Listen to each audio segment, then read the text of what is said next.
be free. I take the weight on my shoulders. I feel the sky come down on me. And I can't hold it much longer. Gotta let go so I can be free. Yeah, yeah. Oh, yeah. Yeah, yeah. Oh, yeah. And here we go. Welcome everyone to FT Live. Braun, Frazier, and Erik Kratz back for one more time. This is it. Are you emotional? Nah, yes and no, because I'm a close ride to get back down here whenever I need to. But True.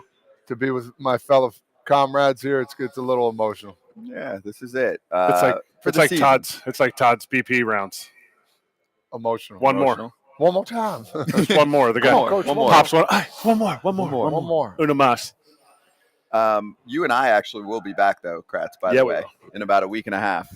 Erik Kratz trying to defend his online title for Poker Champ, so he'll be ready to go. That'll actually be great behind the scenes content. He wins those because they can't see his face, because when he has a good hands, he's like the This is gonna be good. I'm coming for you, poker room. I'd actually like to watch, an hour round or something of Kratz at a poker table and see like if he's got like pocket aces. I just want to see that he face. Goes like see this. If it cracks. When he gets something exciting, because I've known him a little bit, all of a sudden he gets an itch and he's like, it's got to be my nose. Aces. He's got aces. He'll start itching around the nose. That's all I'll do. It's very large. He can't contain himself. Everybody has a tick. Yeah. Every time, one season, I would call a breaking ball with runners in scoring position. I would touch my chest protector. That's amazing. Every time you had a tell like that? Yes. So if someone was standing at second base. Yes. Nobody knew it, though. I mean, who's going to look at the catcher for a sign? That's how you get tips? No, I've never gotten a tip like that. Tipsy. You're saying you're looking at fingers to try and pick That's off what people the do. sign. I'm looking at pitcher. You're looking at pitcher? Only thing I found Maldonado did I was it too. just going to say that. Maldonado did it too. When I was on first base, Maldy would touch he had pine tar here to get a little stick him. When he was going to pick. So he get pine tar and I'm like, they're throwing home because he wants to get a little stick him, try and throw the guy out. Yeah. I'm like, all right, I'm not stealing here. And then he wouldn't do it, excuse me. Mm-hmm.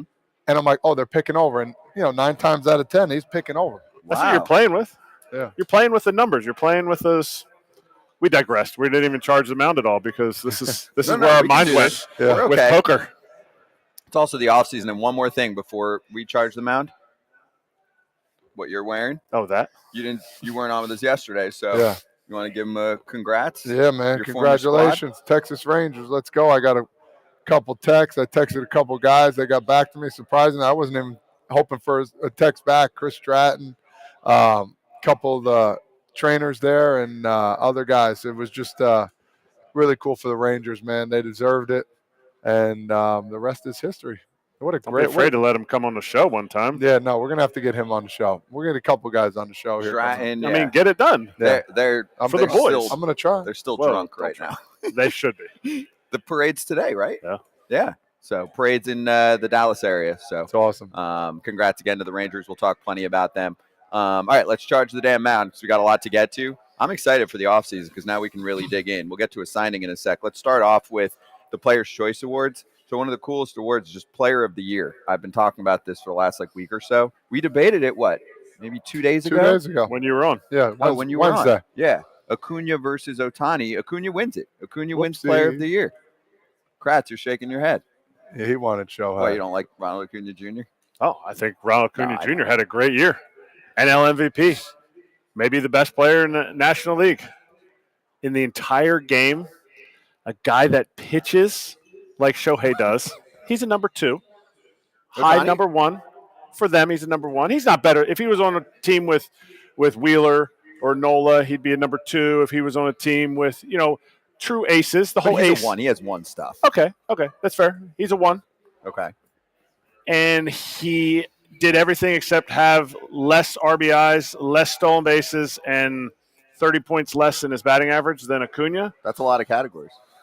3 categories. He out-homered categories. He had 20 stolen bases.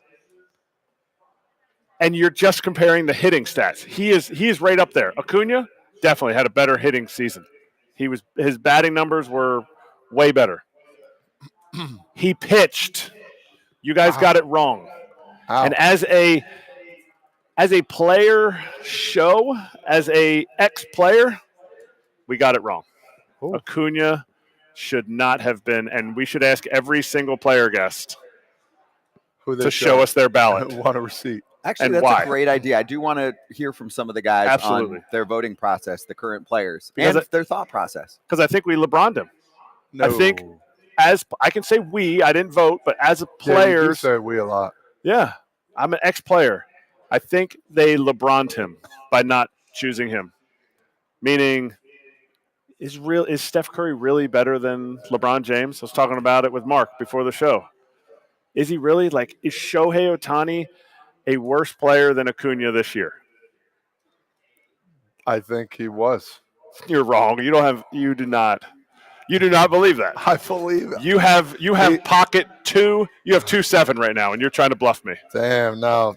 Doesn't Two it twos. also doesn't I'm all in. doesn't it go down to just like, okay, you got your squad this year. Which player do you want? With the now they had their season. Which player do you want from that season to be on your team? That, Right? yeah, That's not what going it is. forward. Not No, going just forward right, what you just saw. You can place that within into your season. your season. Who are you going to pick first overall? Well, then that's what it would be.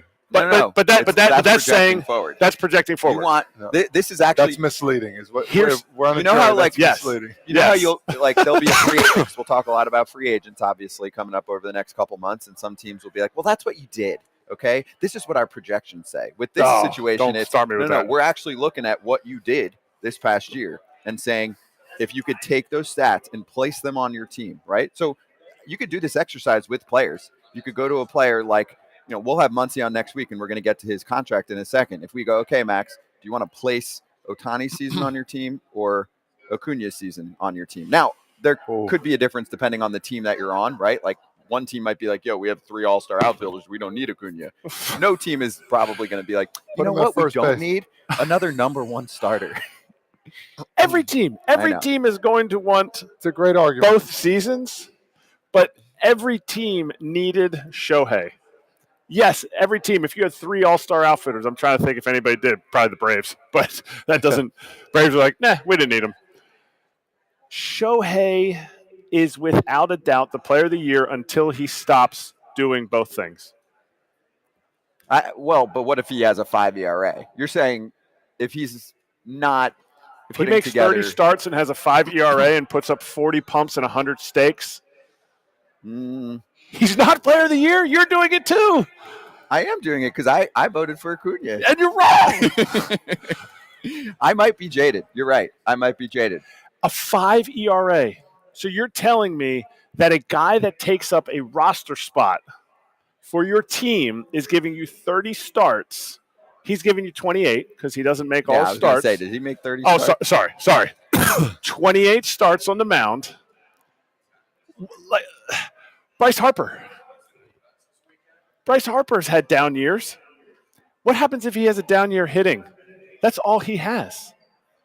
I'm trying to think of who else DH this year that was an unbelievable player. Like, this person is hitting and pitching. Now, look, we're going to see if you're right, and I'll apologize to you this year because he's not pitching this year. Right. So I would want to see just hitting alone. Let's check that out. In what sense? Like, you mean if he Yeah. so this year if he puts hits, up the same numbers just hitting wise, which I think he will. so you're saying he might go down? I don't know. Well, he might not win every award next year if he's just a normal Like, human will he win- everyone will else. He he has win- no chance of winning any awards. He has no chance of winning awards. If he didn't win it this year, he has zero chance next Why? year. Why do you say that? Because you didn't choose him as player of the year this year, and he did both things at an elite level. I'm not saying he didn't. But now, if he does the same thing, 40 pumps, 100 something, Okay, so We'll let's say he see. goes 40 and 100. okay. Are you voting for him for an award? Why No are you chance. smiling? Because No Wait, chance. Hold on. I'll No tell you why. chance. I'll Why tell you not? why next year. Why he, not? he won't win Player of the Year next year. He won't win MVP. He won't win any of that stuff. I'll tell you why. He's a DH. He's not in the field what other DHs put up numbers like he did this year? Nobody. I know. How one. many pitchers put up numbers like he did? Some, but I get what you're saying. Hey, Yes, thank you. Okay, I good. understand. Thank you. You win. That's all I wanted to hear. I want to win an argument. You win. You won the argument. I don't even feel like it's an argument. That's why I'm laughing. I know. But I like I your have pocket idea. aces. We'll have players on next week. I want to ask them now that all Yes. the awards came out. I want to ask them about their ballots. So we'll get to that. Max Muncy's going to join us next week, and we'll congratulate him because he's richer. He signed a 2-year, $24 million extension that takes him through the 2025 season. We'll have to do something for contracts, like something. Make it rain. Claudia, can you, and happy birthday, Claudia. Can you What? make something behind the scenes at some point? Like how we do like opens to certain things? Did you not know Yes. that, by the way? No. I didn't know that. Yeah, we'll get to it. We'll get to it later. But something where it's like, hey, congratulations, Cloud. you're a lot richer. Cloud, yeah. So anyway, I think some people look at a deal like this, and we'll ask Max next week about it and be like, dude, is that a typo? Or are you getting 24 for 2 years or for one? Because he's 12 a year this year and next year. You have to wipe out the multimillionaire stuff out of your head and look at what value is in Major League Baseball, right? Because you're not going to complain when you're getting 8 figures, but don't you think Max Muncy is worth more than that? And then there's a club option for 2026. He's done this a few times already where the team will have an option on him next year, and then they'll approach him and be like, listen, Max, we love you. We know you want to be here. We want you to be here. Let's put some more security on this and add another year to the mix. Is that what you would do? Me? I'm bad. I'm a bad one to ask about this because But you I have never to put got. yourself in Max's place. I know, and that's really hard for like me. you already have 60, 70 mil in the bank or whatever the hell he's made, right? I think And then say, what should I be doing? comfort plays a part in it. Playing in a place you played for a long time. Do I think he's worth more? Yes, but I think at the end of the day, he's. I think he looks back on last year. His average wasn't there. You know what I mean? He was on the struggle bus for a little bit, and he's admitted that. But he still had some big numbers there in power wise. I mean, he was still easily 36. one of the best power hitters in Major League Baseball.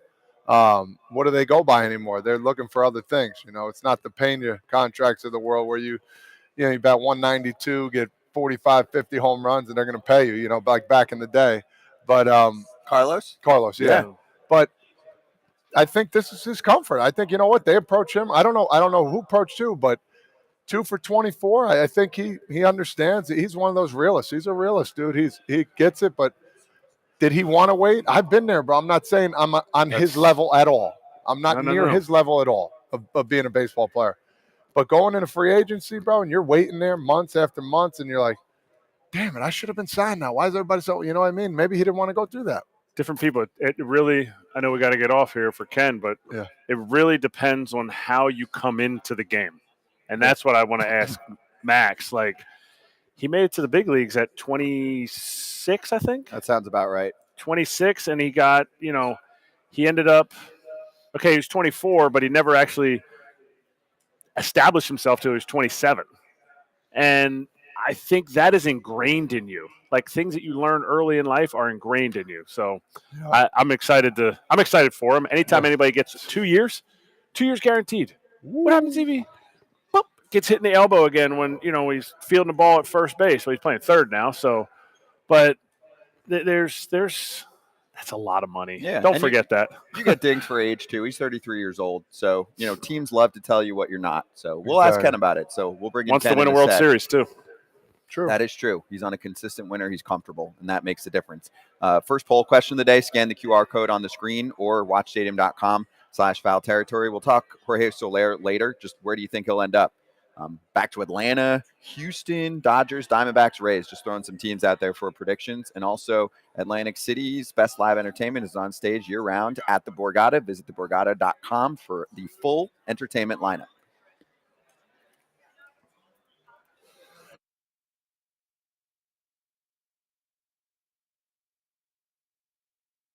I think it's going to be some of these managerial hires, right? I know Craig Counsell is making the rounds, and I look at that, and Kratz, from being in Milwaukee, that's a guy that I consider one of the best managers in the big leagues, and there's some opportunities out there for him where you can get wined and dine, you can talk to different teams, and I was doing a radio hit yesterday here in town, and an idea was thrown out there that could make some sense where maybe a team that already has a manager sees that Craig Counsell is not only available, but making the rounds. And you say, hey, if Craig Counsell could be our manager, maybe we do make a change right now and bring him in because, maybe a guy is off the table and you're like, we're fine with the situation we have. But it's like, all right, if that guy's available, maybe we go do that. Like something that happened here in town a couple of years ago. Ricky Renteria was the manager of the Chicago Cubs. All of a sudden, Joe Madden's available. And they say, Ricky, we appreciate your services and everything you've done. But if we can get Joe Madden here to Chicago, we're going to do that. Rest was history. So I think Craig Counsell's decision is one that I'm really interested to see. And now, back to Foul Territory.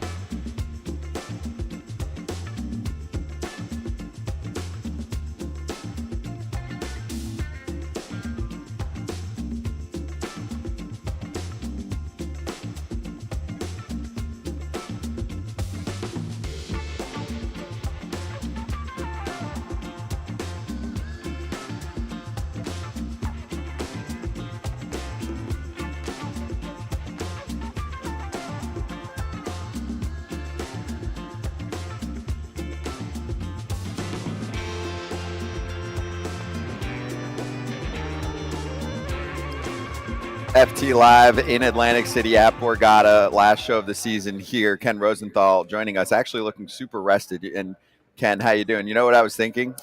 I'm serious, Ken. You know what I was thinking? You know how we've talked to a lot of players already that have been bounced out of the playoffs, and they're like, I took a week and a half, 2 weeks, whatever it is off, do nothing, and then kind of recalibrate and start my workouts and all of that. I can picture Ken being like getting home. He's been on the road for a month. Like, all right, I'm going to take a break before free agency. Ready? Like, for like 10 seconds. Okay, that was good. Ready. Okay, Yeah. Let me start my calls to everybody. So is that how it goes?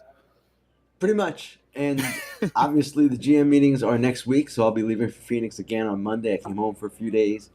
But the stuff never ends, and we've got managerial openings, we've got options being picked up, some contracts being done. So there's always plenty of baseball news, whatever the time of year. So let's do one or two on World Series, and then we'll move on to off-season storylines. Now that you're back and you got to experience all of that with the Rangers winning, what were your final thoughts? Anything that stood out in terms of conversations, interviews, observations, too, of how the Rangers got to this place? A couple things stand out, Scott. I was with the Rangers the final weekend in Seattle. We had the Fox broadcast on Saturday, and that, of course, is the weekend when they lost the division title. Houston swept Arizona, and the Rangers lost 3 or 4 in Seattle. And I thought at the time, man, they've got to fly across the country to Tampa Bay. This team is cooked. They were anything but cooked, and they went on to this amazing run. And you look at them, and it's not a team where you'll say their rotation is totally dominant, but it was really good in October. Nathan Eovaldi, Jordan Montgomery, these guys were excellent. And they got enough from other places. And their offense, of course, is so dynamic and so good. They're a nice mix of young and old, right? With Evan Carter and Josh Young and Leody Taveras, and then some other veteran players. We know Simeon and Seager and all of those guys. So it really was a worthy champion. Now, on the other side of it, the Diamondbacks, I felt that they were just short. And you look at their middle of the order guys, it's Gabriel Moreno, who's really a kid, hitting third. Christian Walker, who didn't have a great postseason, hitting fourth. Tommy Pham, fifth in many cases. That's not a great middle of the order. Don't get me wrong. Those guys are good players. They're legitimate major league hitters, above average major league hitters. But middle of the order types for a championship team, I'm not so sure. So they've got some work to do this winter, and I expect that they'll be busy, as will all teams. And that was really it, guys. Obviously, I would have liked to have seen it gone 6 or 7 games. It didn't make it that far, but the best team won. So you talk about the Rangers at the end of the season.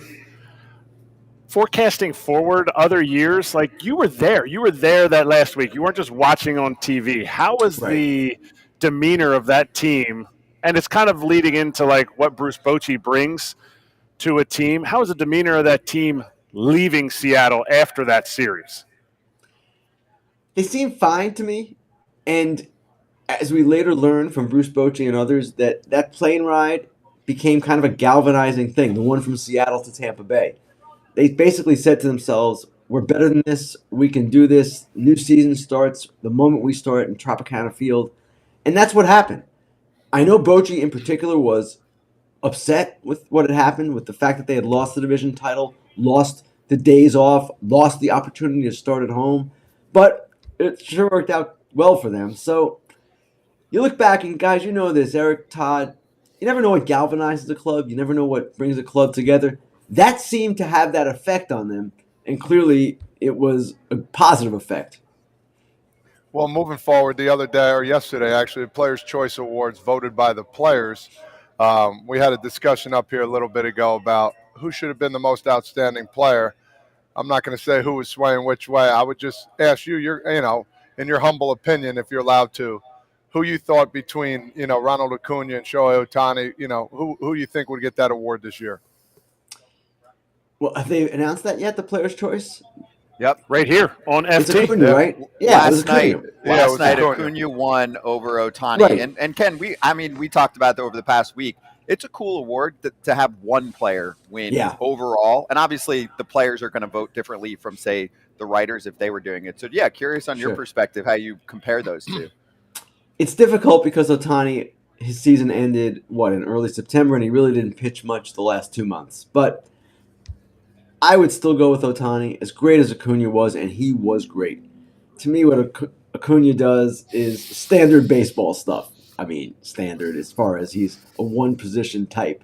Where Ohtani is, of course, this two-way marvel, and it's really hard to compare in any way. Now, that's not to take anything away from Ronald Acuña Jr.'s season. It was a historic season, a brilliant season in so many ways. But to me, the way we were talking about Ohtani really for the first 4 months, this was otherworldly. And I don't know that we should forget that just because he got hurt. Thank you. Have you ever seen a peacock on stage at Borgata? I feel like I can peacock around now. Erik just got so much taller. It's crazy. Ken, you build me up. I will up. say this, guys. It's kind of an apples and oranges debate, right? They're two totally different players. And no one is wrong for saying Acuña because he went 1 to 162, played almost every day the entire season, and contributed in a huge way. But it just seems to me that Ohtani's contributions are so unique, not just for the present, but in the game's history. I know he got hurt, and that does affect things, but he's going to win the American League MVP despite getting hurt. So to me, he should win this award, too. I would say the same thing. Thank you, Ken. I always like finding people that agree with me, and those are the people I want to hang around. I don't want to hang around people that don't agree with me. So, and you're wrong. Actually, great debate. You're wrong. Great debate. There's no way anybody should choose Acuña. But anyway, we'll go on to the next thing. Well, let's get to some off-season topics. So I'm going to actually split it up this way so that you can go kind of wherever you want to go. Thoughts on the National League West first. So, we get a couple bits of news over the past 48 hours with the Dodgers, right? Muncy signs the extension, so now it's 2 years, $24 million. That'll take him at least through 2025. They have a club option on him for 2026. They've been keeping him around for a while. Lance Lynn, his $18 million option was declined, so he just gets a $1 million buyout, and that's your colleague at The Athletic, Fabian Ardea, who just reported that today. And then just wanted to mix in also the recent work. I know you were a part of the article with Evan Drellick and Dennis Lin about the Padres taking out that $50 million loan. So when you look at the state of the NL West right now, and we covered the Diamondbacks a little bit, what are your thoughts heading into the offseason? It's going to be an interesting offseason for a lot of reasons. One, let's start with the Padres. Even before we published that article the other day, we had heard a lot of talk about their need to cut payroll, to get down to about $200 million. They were at about 250, 260, I believe, this year. So Soto, to me, is a goner. And they're going to have to do some things along similar lines to get that payroll down to where they want it. The Dodgers, I still believe, are the favorites for Ohtani. And beyond that, I actually believe they need Ohtani. And you can say, Ken, every team needs Ohtani. That's a ridiculous statement. But the Dodgers are in a place where they've won all these division titles. They've had all these postseason appearances. Yet the only World Series they won was in the shortened 2020 season. And it seems to me that a portion of the fan base, I don't know what percentage, is kind of bored and kind of need some sizzle. And listen, I know Ohtani can't pitch next season and their biggest need is starting pitching. Guess what? You can sign Ohtani and you can sign 2 starting pitchers too, and then you'll have Ohtani to pitch hopefully when he returns from his second Tommy John surgery. So I still see them as being a force in the division and a force for Ohtani. Then there are the Giants. And we're not even talking about the Diamondbacks right now, but the Giants are an interesting team too because they need to do some things. They're bringing in Bob Melvin.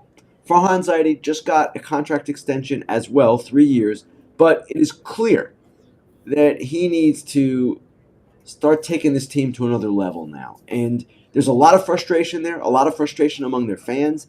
They've struck out on big players for quite some time now. I don't know if they can necessarily address that this offseason. Maybe they get Ohtani.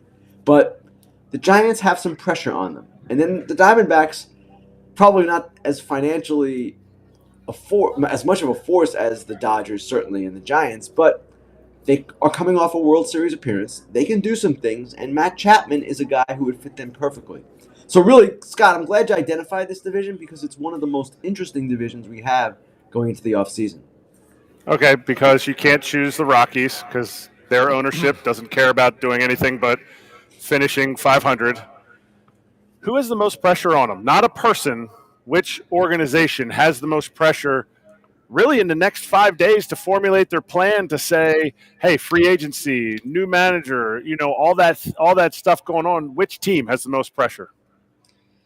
Well, I would say the Giants because they haven't won in recent times. The Dodgers are there every year. The Padres were in the NLCS just 2 years ago. But the Giants are in a funny place.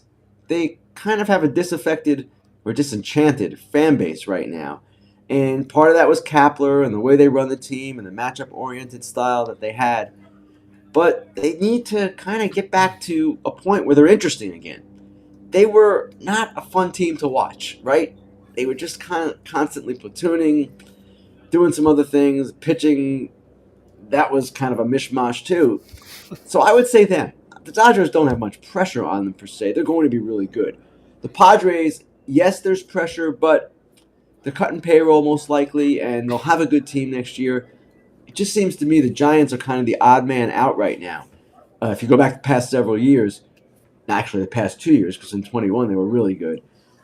That's what I would say, the Giants. Very good. Yeah, you saw what happened this year. There was one of those teams where they had a really good shot of making it, and next thing you know, they just fizzled at the end, and that's baseball. I just want to switch over just a little bit to the coaching standpoint now, managerial parts. Craig Counsell, there's been a lot of talks about him, talking with the Mets. People are trying to wait for those pieces to fall down. Once he signs, it seems like then other things will go forward. From what I've been hearing, he's waiting to hear back maybe from the Mets and decide what he wants to do. I heard whatever they want to give him or whomever wants to give him something, he's going to go back to the Brewers and say, hey, can you meet that? Because I feel like he still wants to be the Brewers manager. Anything from that point? I would agree that that's the way it's going to go, Todd, that he will give the Brewers a chance to, if not match, come close to whatever offer he might get from another club, be it the Mets, the Guardians, any other team that might be interested. And we'll see his true intentions. It's kind of like in free agency and even during the season. You don't know what is really going on until you see the outcome. And once we have an outcome, then we'll know, was he really willing to leave Milwaukee for the New York Mets or some other team? Or did he want to stay in Milwaukee all along, and did he take less money to stay with the Brewers? Or did the Brewers step up and give him comparable money to what he was getting offered somewhere else? So I'm not sure how this is going to play out. No one is, except maybe Craig Counsell. And perhaps he doesn't even know because he doesn't have maybe all the information, the offers in hand just yet. If I had to bet, I'd still bet Milwaukee, but I don't know. And I just find it a little curious. Curious is not the right word. I would be a little bit surprised if he was willing to go to New York. That's all. I would agree with you. The interactions that I've had with him, I would agree. But which job is a better job? Winning in a place that has never won a championship or going to the pressure cooker that is New York that is starving for a championship, clearly. And if the Mets can get a championship before the Yankees do, it would be tides would turn in the city of New York. But which is the better job? if you're just don't even take Craig Counsell and what he's done, which job is the better job? I would say the Mets just because of the resources. And there are people, Eric, who would disagree with me because Milwaukee has been more successful in recent years. But the Mets are in this position now where they've really improved the farm system with the Verlander and Scherzer trades and some drafts and some other things. They're kind of going forward with this transition. And if they succeed with it, and I see no reason why they shouldn't, obviously if they pick the wrong prospects it would be a problem, but they've got highly regarded guys, then maybe not next year, but maybe by 25, 26, 27, they are a force again because they've got balance in their payroll, they've got the ability to spend, they've got all kinds of advantages that the Milwaukee Brewers will never have. Now, the Brewers are an efficient operation. They've done great, but let's look at their big picture. Corbin Burns, Brandon Woodruff coming up on free agency. Willie Adames the same. Their system is okay. It's not amazing. They've got Jackson Chourio, of course, and some others. So I would be worried about Milwaukee's future because the strength of that team is the starting pitching, and it's not going to be a strength necessarily much longer. Hey, Ken, question for you, continuing on the manager conversation. How do you think guys like Joe Maddon and Buck Showalter will be received? I know they're still trying to manage in this game, right? And I know at least I think Buck's been involved in an interview or two. And we had Joe Maddon on about a week and a half ago, and he was like gung-ho. I want to manage again in the right situation, but I want to do things. He didn't say my way, but he doesn't want to do things someone else's way completely. I'm just wondering, where we are on the scale of that. I felt like we got like really, really tilted towards you better be lockstep with your front office and really kind of listen to your front office. If for 95% of managers, Bruce Bochy definitely helps that cause. When he comes back after sitting out for 3 years, and it's not just him, but takes a team to a World Series title, does that help guys like Buck and Joe come in and say, listen, guys, you have to also trust me and give me some autonomy to do what I want to do here? Each situation is different. I'll start off by saying that the last 3 managers have all been older, quote, old school guys. Snitker, Baker, and Bruce Bochy. Those are the last 3 to win a World Series. That's what I should have said. Does that mean then there'll be a run on older, old school type managers? Maybe, but when I said everything is different or every situation is different, Bruce Bochy's personality is a lot different than Joe Maddon's, a lot different than Buck Showalter's. Those 2 guys, fairly or not, Maddon and Showalter, have been perceived to be, in their own ways, individuals. That they are mavericks in a sense. Certainly Maddon is seen that way. And Buck, of course, does his thing, and it's not for everyone. He can be a guy that kind of gets involved in other things in the organization. He's gotten better about it, in my opinion, but there's still some of that there, and there are still some GMs who are not going to want to work with Buck Showalter when they can get a more pliant individual in that job. So that, to me, is the bigger issue. Is someone going to be willing to take on a Buck Showalter and a Joe Maddon and all the good that they bring, and there's so much good with both, but as well the entire portrait, the entire package. We'll see. The Angels' job is open. Buck Showalter has ties with Perry Minasian, and that could be a possibility. Joe Maddon, I'm not sure. What if Jim Crane wants a big name to replace Dusty Baker? Joe Maddon's one of the biggest names. So I can see scenarios where each of these guys gets a job, and I certainly can see where they don't. You brought up a good point there. GM doesn't want to work with that. Ego is what I heard. You didn't say ego. I said ego. It's not ego. It's their own guy. They're their own guys, and they have their ways, Eric, and they do their thing. And Buck is a very distinct person. Joe Maddon's a very distinct person. Ego is part of it. It's part of it with everyone in this industry. That's, of course, a given. But it's more that they're individual styles that are not for everyone. I guess that's the best way to put it. Yeah. And so that made my brain think, okay, how many more Chris Youngs are we going to see? We got a Craig Breslow in Boston. Ex-players, whether you think they were elite players or not is irrelevant. They're ex-players. And look what they did. They won what John Daniels wasn't able to win. Right, and that I can see happening, a run on ex-players. Now, yes, Breslow is the first, and, well, the first behind Chris Young. Right. There is something to being a player in that position if you have the ability to do that job that to me, is an advantage because that GM, as opposed to a lot of the GMs today, don't have the same. Well, that GM will have the feel that a lot of the GMs today don't have. And I've talked a lot about feel on the show before, and I think we all value that in people. We want to see people who have a good feel for players, a good feel for the game, a good understanding of the way going forward a team should be. Sometimes with some of the GMs, that gets lost. And to me, it's a huge advantage for Chris Young to Craig Breslow to have been there, to have, to use the baseball term, have dirt in their spikes. It matters. And it's not that you can't be a GM without playing experience or major league playing experience. That's not what I'm saying at all. But I'm saying that for the right people, if you have the right set of characteristics and the right combination of skills, if you also have the playing background, it to me is an edge. So I want to go to we talk about GMs and the meetings now that they have. So I always have guys ask me, friends, fans, hey man, during the time, what happens during these GM meetings? And I'm like, I give them an inkling here of like, I don't know exactly what happens. I know they talk and chat about things, but can you give us an inkling and let some friends, family, and maybe Scott understand it? No, I'm just kidding. No, I've never been. Oh, I've never actually, and I've heard that there's more FaceTime nowadays at those, Ken, with some of the execs because it's less crazy than there is at the winter meetings. Well, there's no doubt about that, Scott. The winter meetings, you never see the GMs. They're holed up in their suites with their people, and we only see them if they come to the podium to announce a signing, and that's pretty rare in itself. So the GM meetings, yes, there's more FaceTime, there's fewer media. It's kind of a smaller gathering in general. Now, what they are designed to do is get the GMs together, and they will meet with MLB and others. They'll have these individual meetings in which they discuss their various issues of the game. For my purposes and from the media standpoint, fan interest, what the GM meetings often are a foundation for other moves to come. And the GMs talk informally, they meet, they talk with each other, they hit each other in the lobby or whatever the case might be, and they start exchanging ideas and start getting the balls in motion on certain things that they want to do.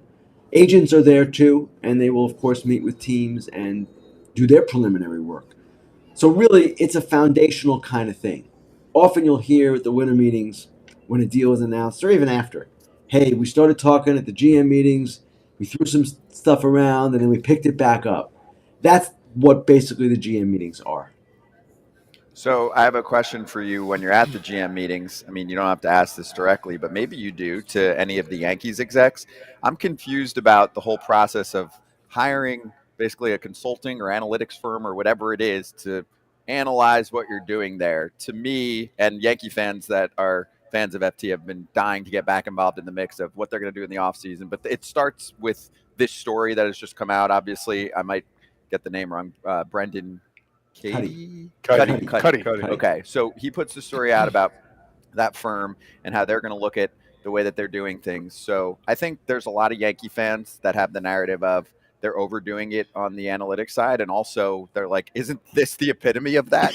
You're having a group that's coming in who doesn't specialize in baseball to tell you what you think you should be doing in baseball. I haven't heard of this or seen this in any other franchise in my time covering the sport. The Astros did it. The Astros did it several years ago with McKinsey, yes. And a number of teams, I believe, have done similar things. And basically what it is a business asking an outside consulting firm to review their operations. That's what this is.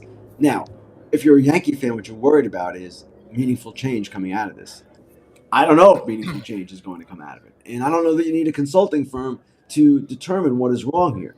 A lot of fans and a lot of media seem to have a pretty good idea of what's wrong. And I don't know that this firm is going to have that same kind of input. They may talk about processes with how the team makes decisions. I don't exactly know what a consulting firm does. I don't know that a consulting firm is going to say, you know what, too much analytics.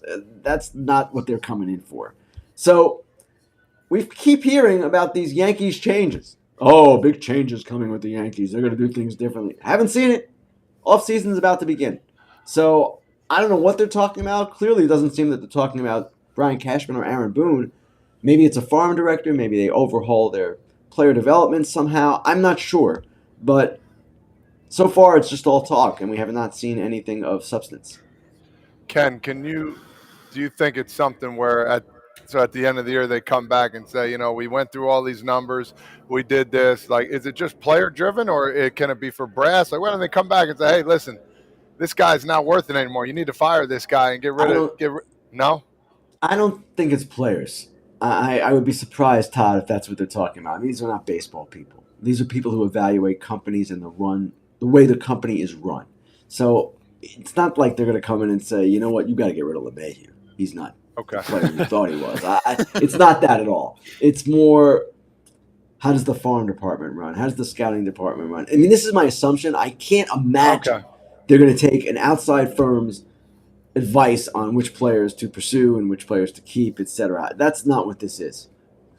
What if they say, hey, you need a new leader of your front office? I mean, you know what I'm saying? Like, I mean, they don't have to follow that advice, the Yankees, or they can look at it and say maybe they do need a new leader. I would be surprised if that was their conclusion, because if you just look at the way the Yankees run, I don't know that you can say they're run poorly as far as their organization itself. I'm not talking about trade. I'm not talking about how they've put together the teams. I'm talking about the way the organization runs. Maybe it is run poorly by Cashman. I don't know, but that doesn't seem to me to be the issue. It seems to me the issue is evaluation. They've not evaluated their own players well. They've not evaluated outside players well that they've brought in, and that's what needs to really be fixed at the major league level. There may be other things underneath the hood that this consulting firm will identify and make suggestions on. I just don't know. And the problem is I think they're going a little outside the box, a little too much, trying to figure things out. Hey, let's try a firm. Let's do this analytical process. Let's bring in this guy. I mean, at the end of the year, if you don't win, there's a problem. And so, if you can't figure out what that problem is going from last year's work, then we got another problem. I don't disagree with that. And obviously, I've never run a business, so I don't really know how this works necessarily. It doesn't seem unreasonable to me that a big-time organization like the Yankees or U.S. Steel or Panasonic, any company you might want to name, it's not unreasonable that they would want an outside look. I get that. But what is the meaningful change that's going to come about? That's the question, and we don't have the answers yet. It's funny, like, whatever happens in 2024, everyone's either going to look at it and be like, that was brilliant, or they're going to be like, oh, that was terrible, it didn't work. So I would say real quick that just that we gave the White Sox a really hard time about not going anywhere except for in their organization. So kudos to the Yankees for going outside. Whether or not it's good information or not, we can't tell. They don't even know. They have to evaluate it, but they're willing to ask the questions. So to me, I think that's a big. It's a big step. Hire me though. I could be like, hey, you should have signed Bryce Harper. You don't have the backing that this company has. I understand that. I'm just saying some of it sometimes to me is just simple. Like, hey, mid-20s free agents, you should be in play for them. I would agree Bryce, with Scott. Corey. Yes. There were so many times, Ken, over the last 5 years back when I was at MLB, where I thought they were going to be involved on those types of players, and they weren't. They weren't even in the discussions for them, which I was shocked about. And I think that's probably the biggest regret. Like, sure, these are different kind of evaluations, but that's where the mistake is. So anyway, I would agree, Scott. That sums it up well, in my opinion. Yeah, they got Rodon. They got Cole. I know, but and Cole was great. I get it. We got to jump, and obviously Ken's got a lot to do too. So Ken, we appreciate you. Congratulations on an awesome playoffs and playoff coverage over at Fox. Always enjoy doing it, including the interviews in the dugout and all of that. So thank you for everything you do, and we'll see you on Fair Territory next week. Thanks a lot, Scott. Thanks, guys. Appreciate you. Ken Rosenthal with us on FT. We'll be right back on some other money deals.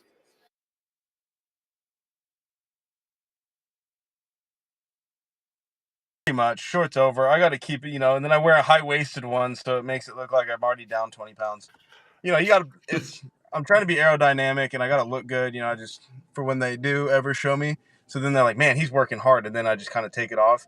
It's like, that fat girl in the club where you're like, dude, she looks good, and then she gets back to your house, and she drops it out, and you're like, damn, I got fooled. Whose idea was this, by the way, for the Pilates? Was it you or the team or a mix? No, this is AJ's been there. AJ knows what I'm talking about. Is this a rowdy special? Again, this side of the screen is on a whole nother planet right now. But because we do Pilates. I've done yoga, Pilates my whole career. Yep. Dude, I can hardly touch my toes. So I'm trying to get. Me too. But I also have never my- pulled a hamstring. Yeah, can't pull fat. That is a true saying. No, my PT away from the team was like, hey, we need to do a lot of things this year. And I was like, yeah, we should do a lot of things. She was like, we're going to get you a dietitian, a new trainer, Pilates, and a massage therapist. And I was like, cool, who's paying for this? And she was like, you are. And I was like, all right. I saw that about the Kegerator. I really, really enjoyed playing for him, if that is my last time. He's a really, really smart manager, really good individual. Really, he gets it. You know, he played a long time, played World Series. He just wants to win, and I think he brings that every year into spring training of just that winning mindset, and that's why we go to the playoffs every year. I think that's why a lot of guys want to come play for him. A lot of guys excel around him just because he brings that energy, and he promotes a really good environment. And like a family environment, like these are your brothers from day in, day out. You know, it's cheesy, like the whole brother speech and you're going to battle, but like he really does embrace it and he really does talk about it. And he's good with it. He's really good. And he brings in a staff that allows you to be you, but also kind of like that, not a college environment where like he allows you to be you, but when he sees something, he's going to call you out. Like that's exactly what he does. You know, he's going to let you succeed. He's going to let you fail. But if he feels like you're doing something wrong and you're not doing it right, he'll call you out and kind of just be like, hey, man, he's really good with communication, basically. And now back to foul territory. Yes, back on FT Live, Braun and Kratz and Todd Father. We're in Atlantic City at Borgata, last show of the season here. And we had Legends Territory come out the other day, and I just don't want to let that sneak by because I think it might have been the best story of the year from that show. That was from AJ Burnett, who was one of the better guests that we had. So he found a parking spot when he was with the Pittsburgh Pirates, and it really conflicted with another part of the organization. So Legends Territory, take it away. He had a funny story. He had a parking spot, right? Like, starting pitcher shows up a little bit later, you know, about then they're in a single spot under there because we shared it with the hot dog vendors and everybody else in the stadium for some reason. And these first 4 spots are always open. I'm like, I'm going to park in this sumbitch. Ain't nobody ever parked there. So I parked there, and I'm getting ready for my start at 5:30, and somebody comes in and is like, hey, AJ, we need your keys. And I was like, I'm getting dressed right now. My keys are in my locker if you want to reach in there and get my keys. And he just kind of backed up. And he's like, you're parking in the owner's spot. I was like, oh, you mean the one that's been empty all season? And I said, is he here now? He said, no, but he might show up. I'm like, look, bro, I'm going to go get ready to throw. My keys are right here. If he shows up, he can move my car. You know, he didn't show up that day or whatever. But I come back like 5 days later, pitch, and it's roped off with a caution, like yellow caution tape. So old AJ comes out, and he cuts the caution tape, backs his car in there, and then ties the tape back, parked there for my start. Well, he came to this game, the game I did that, and I was right in his spot, and I'm coming in at 7:02. You know, I got smoke out of the ears. I'm just locked in, ready to go. And there's this dude at the end of the dugout just standing there. And he's just like, you know, just waiting at the end of the dugout. And I'm like, okay, like I met him. I didn't see him. I may have seen him in the spring, but I just didn't remember. Anyway, he holds his hand out and like, big old grin as I'm walking in the dugout to go down and get my dip and towel off and get ready to go out and try to shove. I just walk right the hell by him. Like, I'm just like, fuck this guy, dude. I got to go pitch. And then I go throw and I come out of the game and everybody's just, they love it. I'm like, what the fuck? What's so funny? And they're talking about how you big league the owner. And I was like, what? It was like, you big league the owner. I was like, get out. Oh, you know what? That was not after I pitched. So I went down the dugout and then 8 guys came in the little room afterwards like, hey, you know what you just did? You know what that was? Blah, blah, blah. And I was like, no, I don't know what the hell I was. Who's that? Because that's the owner. So I felt really great about that. And then and then as I'm walking up the steps to go out the pitch, he's back there again. Like, we'll talk about this parking lot situation later, you know? And I'm like, this guy serious right now? Like, I'm about to go shove. Like, I don't give a shit about no parking lot right now. Let's go out and get some baseball going. I'm sorry. That's the best story of the freaking year. Legends Territory every Wednesday, all season and off season long, YouTube and wherever you get your pods. I heard it now for like the 5th time just listening, and I still can't get over it. It is so good. And the way he does the impression of the owner, Bob Nutting, like, Like, he cares nothing about the on-field product. He's like, in my parking spot when I'm here 1 week a year. And Burnett's like, dude, get out of my face. I'm about to go shove. I love that. I saw him when he was with the Marlins. So my brother and him came up together. Unfortunately for my brother, he never made it up there, but he was a beast then. And then, like, he's that type of guy, like, I talked to him before the game. He'd always get mad at me because I hit him pretty well. And he's like, I don't give a shit. I'm throwing you a fastball again. Like, he would basically tell you what the hell was coming. And he threw me fastballs, bro. Foul one off. He's like, that's all you got. Like, he would talk smack, like, in a good way. And we just had that good relationship, but he would always challenge it. And he would never steer from the – he was always truthful about what he did. And that's what I love. Bulldog on the mound. Love it. Old school flamethrower. Yeah. You know what I'm saying? Heavy fastball. What? Yep. And then he developed that one – well, didn't develop. He had it. The fastball just run. I'm like, damn. Heavy and some tilt. Ooh. Oops. You Sorry got him, about too. it. What? You got him. Yeah, you got him. Couple times. Oh, yeah. We need to get him on the show. He's a guy. That story's just starting to circulate, though. I guarantee you, when Pirates fans get word of that, they're going to lose their mind because they go nuts on They love Bob AJ. nutting. They love AJ. AJ. They They had love AJ. The And Batman The symbol. tattoos, everything.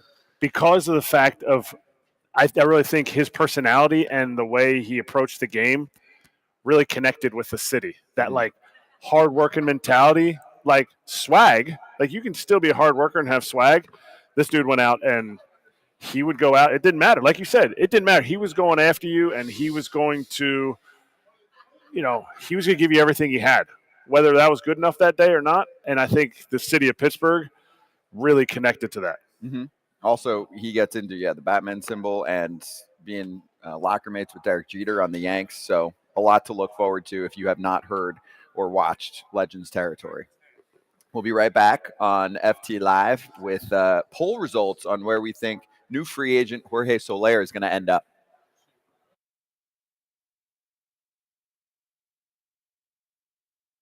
Do you think the Rangers win the World Series if Chris Young is not leading the front office in the way that he did? How much did you see change? Obviously, there were plenty of transactions since. Sometimes a team wins and you're like, oh, the last, management did basically everything during a rebuild and this person takes over. No, they did a lot. This roster, even in a year, has had a ton of turnover. And then I'm just curious in terms of philosophy, what Chris Young brought to the table in the front office that maybe they weren't doing. That even John Daniels said they feel like they felt a little behind the curve in some ways. And I think, Scott, I do think that they had started to catch up on a lot of that stuff. And in particular, where they drafted. In 1920 and going forward, I think their drafts have been a lot better. They produced Young, they produced Carter, they produced Wyatt Langford, and I think they changed a little bit of their approach on the draft.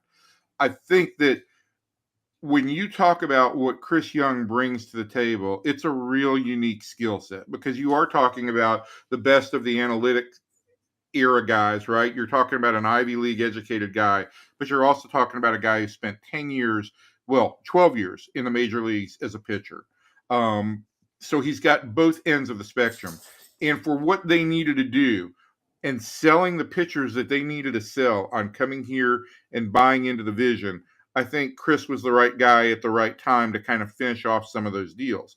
I do think it was also made a little bit easier to sell guys on coming to Texas and pitching when you've got a retractable roof and it's 72 degrees inside all the time. You weren't going to sell Jacob deGrom on that 2 years ago if you didn't have that stadium. So I think that was a big part of it, and that functioned well for Chris as well.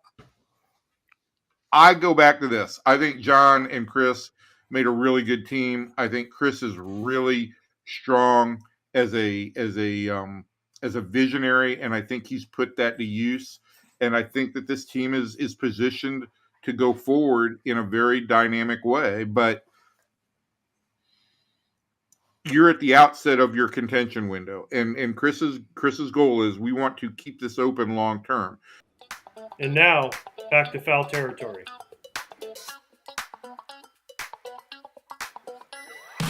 What's up? Back on FT Live. We do have some Clayton Kershaw news, which we'll get to in a few minutes. Top of the second hour. It just broke. We'll be on the FT YouTube channel as usual for the top of hour number 2. But let's wrap up the poll question. It's about Jorge Soler opting out of the final year of his 3-year deal. 36 dingers for the Miami Marlins. Silver Slugger finalist. Where's he going to end up? What do you guys think? Early predictions? Where do you think? I know where he's going, so you go first. Wow, you already know where he's going? The fans say it's pretty much, it's been back and forth here. It's between the Rays and the Diamondbacks. Braves kind of jumping into the fray here a little bit too. I mean, obviously, there'll be plenty of teams interested, but keep in mind that some teams might not value the defense and then say, he's just a DH, and some teams don't want to have a DH, a full-time DH anymore, because they want to mix in rest for guys. You know where he's going. Go ahead. Announce it. Announce it already, since you know. Milwaukee Brewers have signed the Jorge Soler for 4 years, $60 million. Wow. There you go. That actually would be a great little move for Milwaukee. That hasn't happened yet. That hasn't happened, sorry. I thought it had been. No, he just opted out. So he's got to – does it count when the opt-out guys, do they become free agents immediately? Yeah. What do you mean? You know what I'm saying? Like everyone else has to wait for 5 days till Monday for that quiet period. Does the quiet period still apply for people who opt out? I'm sure. I think so. So then why have it already? What do you mean? Why say, he has to opt out by, so it's just kind of a wasted days. If he's available already, he can already talk to teams because technically he was under contract and he chose to opt out. They can talk. So they should be able to talk. Yeah. Like anybody that's on waivers right now, like a Domingo Germán or anybody that's on waivers can technically be claimed before the Monday deadline. Also, let's be real. I mean, yeah, there's a little semantics to what you're saying. How many guys signed this week? Almost none. Absolutely. Colin Ray. Big money. Colin Ray signed with the Brewers. That's true. We'll see you on the Foul Territory YouTube channel and actually talk more about the Brewers coming up at the top of the next hour. Friend of the show, going to join us to talk more about Craig Counsell, Curt Hogg, next.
So I can be free. I take the weight on my shoulders.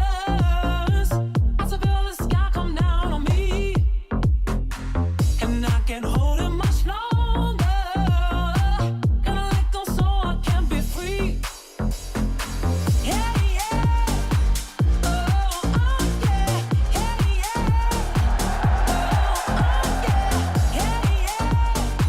yeah. Hey, we're back. Second hour of FT Live at Borgata in Atlantic City. Podfather's here, Kratz, I'm Braun, and we have breaking news. This is the fun part, too, in the offseason. There's a lot more breaking news that goes down. Signings, injury announcements, surgeries, the whole deal. We're going to talk to Curt Hogg about the Milwaukee Brewers, since Kratz basically said they're going to sign Jorge Soler, and we'll see if he thinks that Craig Counsell is coming back to Milwaukee as well. But let's start with Clayton Kershaw. Do you remember when we spoke to Max Muncy? Were you on for that show? Mm-hmm. And we were like, what do you think about Kershaw? And he paused. He probably knew. I mean, some of his closer friends probably know that, the shoulder, a lot of people knew the shoulder was a problem. How much of a problem?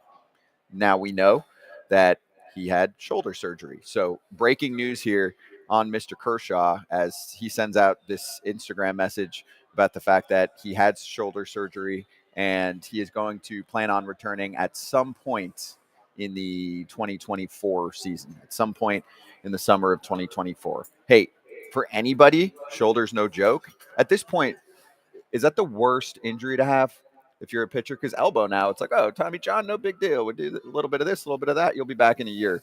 Shoulder is a different beast. Also, keep in mind, Clayton Kershaw has been so good for so long. He has a ton of mileage on his arm. Like, he is, what do you think he is? Is he 34-ish? 35. 35? I'm saying 35. I need to look it up. He has pitched as many innings as like a 39-year-old. I mean, he came into the league at 19. Yeah. So that's something. That's a real thing. Yeah, he's 35. He'll be 36 beginning of next season. Okay. But what I get out of that also is he's coming back. He's planning to sign with the ball club and keep going. Because there were some people that were like, is he going to retire? The problem I have with that is if he does want to play, and obviously, yeah, shoulder surgery is tough. How can you look at what he did in the regular season and not be like, I want to keep going? You know what I'm saying? Like, how does he not want to keep pitching, which it sounds like he does? I mean, he had a 2-something ERA in the regular season. He was one of the best pitchers still in terms of run prevention. Because it's more than just what you do in the field. Like, I can attest to myself. In no way am I saying it's a Clayton Kershaw career. For myself, I got better as I got older, and I felt tremendous. It was time for me to go home. It was time for me to be home with my wife, with my kids, see their lives. Like, so that goes into it. And if you add on the fact that he did this he had a 2.46 ERA, a 2.46. And he did this with shoulder pain. All of a sudden, it wasn't like some fans will be like, oh, yeah, he must have hurt it in that playoff game. No, he did not hurt it in the playoff game. It hurt the entire season. Like, this kind of thing doesn't normally just creep up. You're playing with some level of pain. Yes, it probably got worse as the season went on. Only he can answer to that.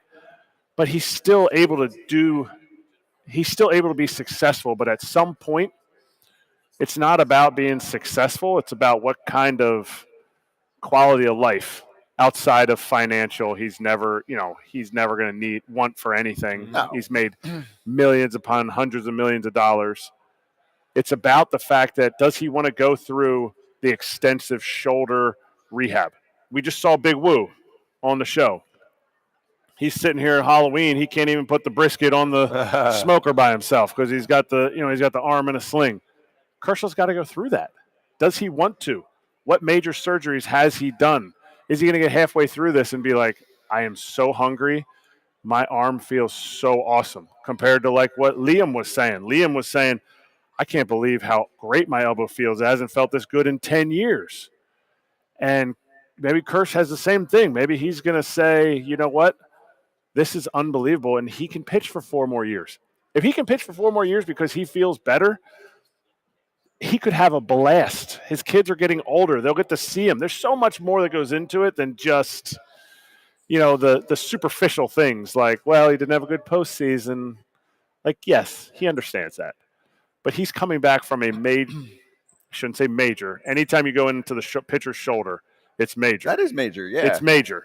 But I don't know if he's getting, complete capsule, what he's doing. But it is an extensive process that will affect his everyday life to be able to come back and pitch like he says he wants to. Yeah. And we'll see also, I mean, there's Rangers fans that want him to come home and rehab. Come home. Coming home. I don't think he will. I think he's a Dodger for life. But I think it's interesting. I mean, the Rangers might take a shot at him. All right, let's talk NL Central for a few. Curt Hogg back on the show with us, Brewers beat reporter with the Milwaukee Journal-Sentinel. Curt, great to see you, dude. Happy off season. And what do you think of the Brewers being maybe the most talked about team right now based on their free agent manager, which I love because we're going to get to the players, but this is going to get settled first. And I love the way that Craig Counsell has positioned himself. It's like, hey, a couple of years ago, you don't want to, and I don't know exactly how it went, but you don't want to sign me to, 5 years, 25 or whatever it is. Okay, I'll test the free agent waters. I'll go hang out with Uncle Steve in New York and see how much they want to throw my way, right? Yeah, when was the last time the Brewers were the most talked about team at any point during the offseason? Maybe like when they traded for Yelich? Signed Locaine in like a 2-day period? Yeah, it was the Yelich Kane day for sure. It was like a 2-hour period. That was the same offseason? 18. After they already had Domingo Santana, who hit 20 pumps the year before. So it's 30 been 5 plus. years, half a decade. So it's been a little bit. This is unusual territory for the Brewers, but that's what happens when you have not only one of the top managers in the game, but a rare instance in which one of the top managers is a total free agent, and it's very clear that his services are for the taking. You know, if you pay him, you might be able to get him.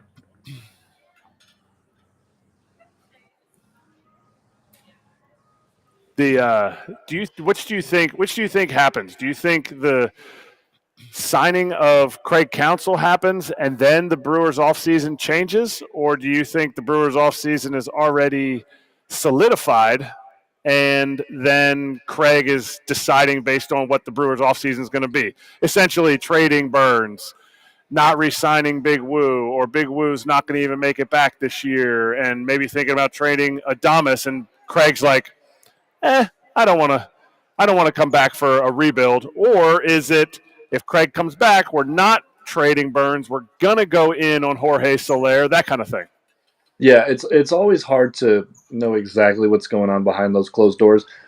But in addition to the money side of this whole thing, which is certainly a very, very big factor, jobs include a lot of other things, quality of life, and for a manager, part of that's going to be, do I know what the team's going to look like? What direction are we going in? So if you think that it's just about the money and there's not these other conversations going on of, you know, what's the plan with Corbin Burns? How much say might I have in some team construction and like team needs on the front office side of things?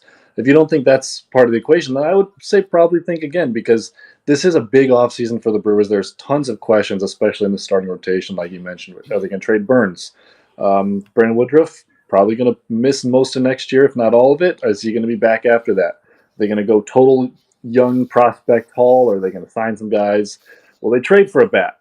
All these questions about the Brewers that they haven't really had a ton of in past off seasons are now coming to the forefront. And if I'm taking on a 5-6 year contract as a manager, I think I would like to know what the direction of the team and the organization is going to be. Maybe not all specifically what they're going to do. I think part of the offseason is fluid for this team, but I'd like to know the general direction for sure. So my last question on this, though, is talking with other teams, Mets specifically, from what I'm hearing.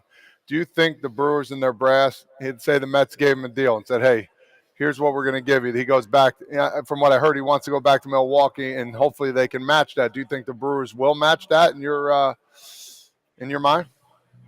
Oh, it's tough. It is, and I'm not just saying this for the sake of not giving an answer.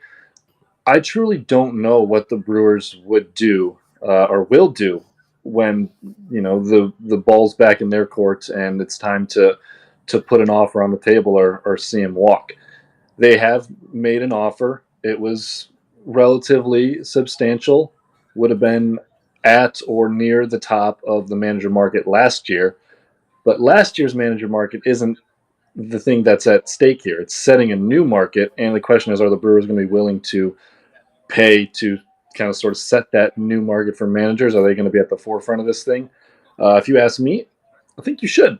You know, this isn't, you know, this organization in the past has lost Prince Fielder. They've lost CC Sabathia, other big name free agents. You know, that's just kind of how it works. They're not going to pay the $200-300 million free agent contract. That's not what this is.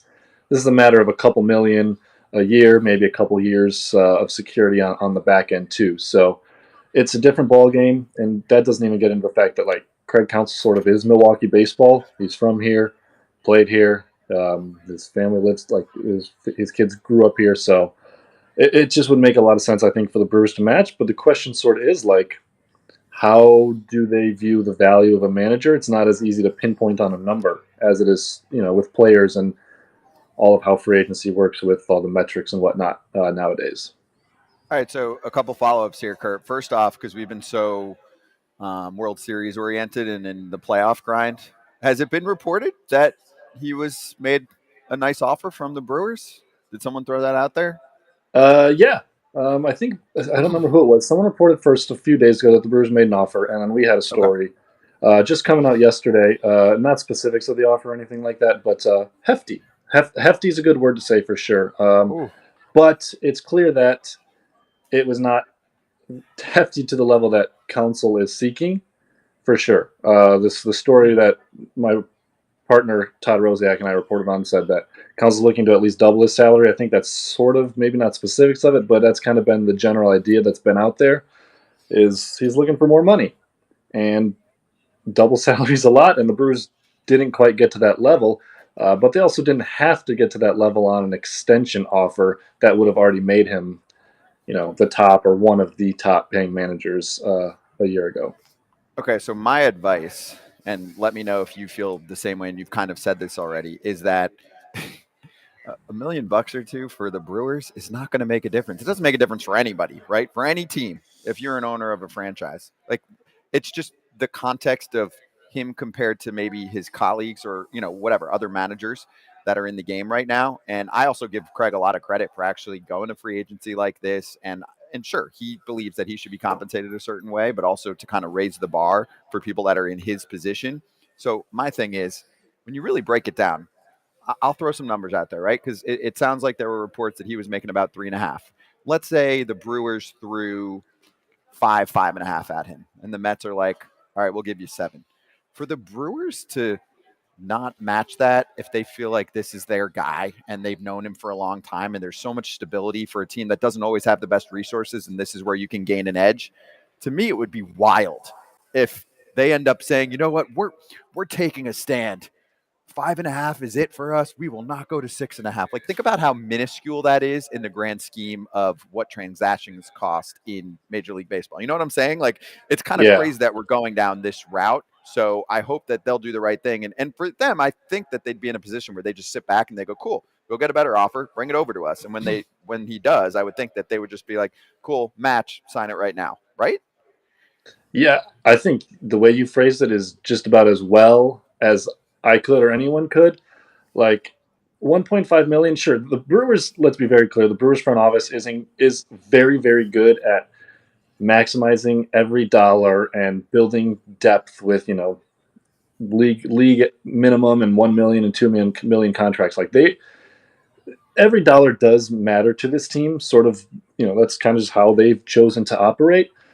So you might be sacrificing some on like the depth side or the team building side to retain your manager, but there's also the question of, like, do you want to run the risk of, potentially underestimating what council's value to this organization, both in terms of wins and in terms of like stuff you can't exactly quantify? Do you want to possibly run the risk of underestimating what that was?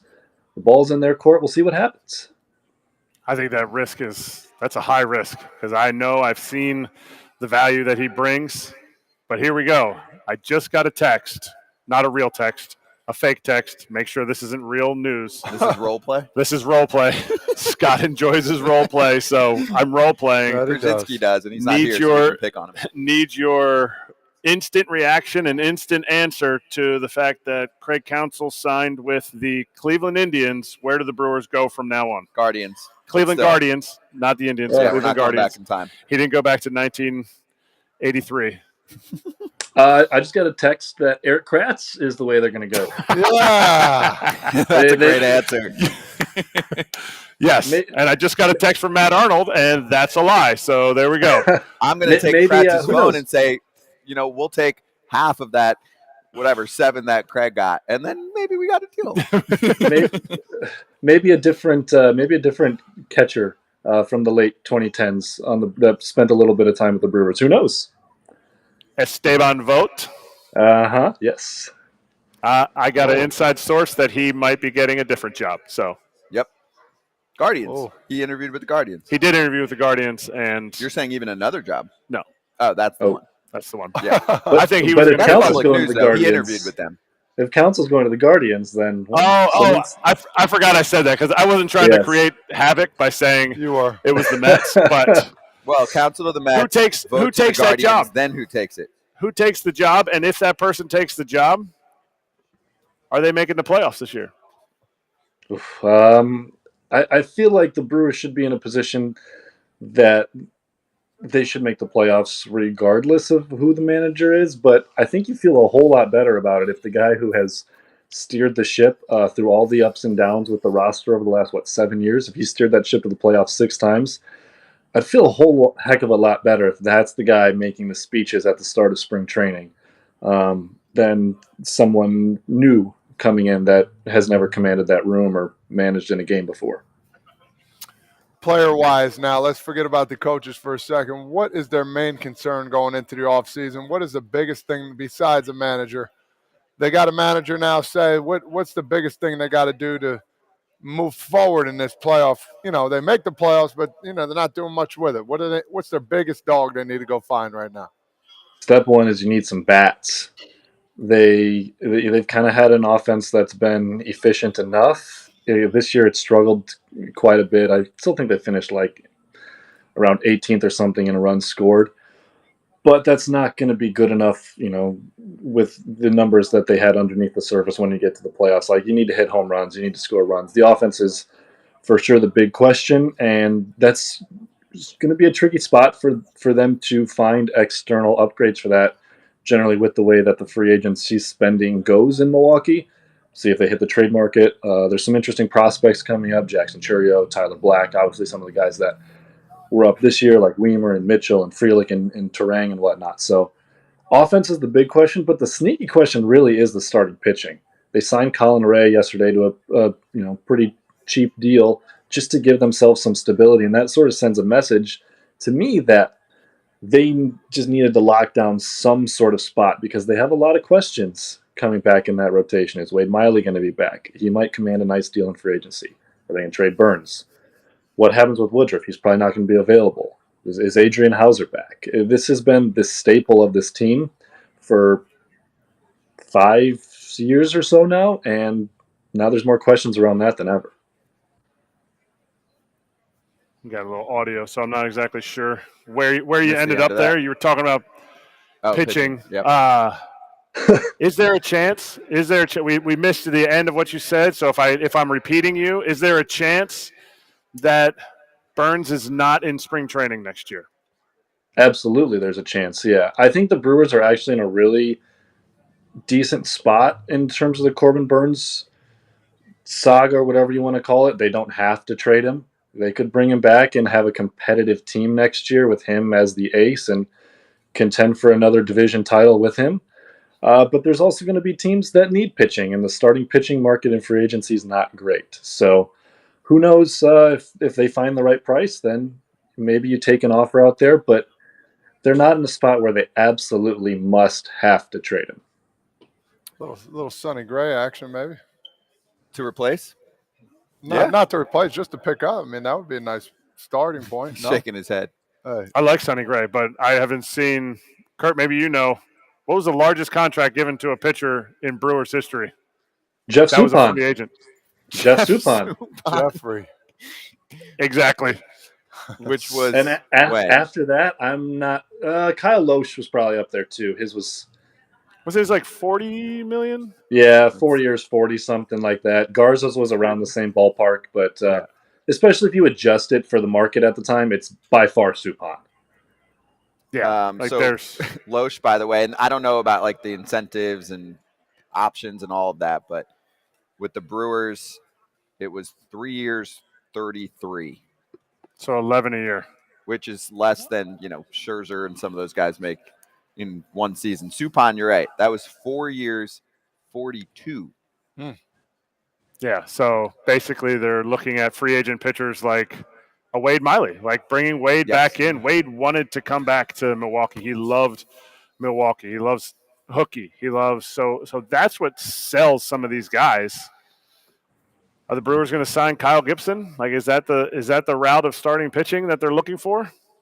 A guy like Tyler Mahle makes some sense to me. I'm not entirely sure where he is at, like on the rehab process, but he's a really, really good pitcher that his market might not be as robust as it could or should be because of the injury. So a guy like that maybe makes some sense. They've got some internal options too, like Aaron Ashby will be back. He's expected to be fully healthy again this year. Some prospects as well coming up. But, yeah, the rotation could look a whole lot different. Yeah, and also I think this part goes underrated with Milwaukee. They've got a little Rays to the way that they've operated with their pitching development. I mean, look at their bullpen. No? You know how there's dudes that come out of the blue or they like kind of blossom? Well, they find them. I mean, I think, they got Peguero for Kurt. Remind me how they picked up Peguero. He was in the Renfro deal. Yeah, so Hunter Renfro. I know Payamps struggled a little late, right? But in the beginning of the year, he was insane. They traded for Hader back in the day. Devin Williams was homegrown, if I'm correct. Yep. 2013, I think, draft. Okay. Yeah. So here, last one from me, Kurt.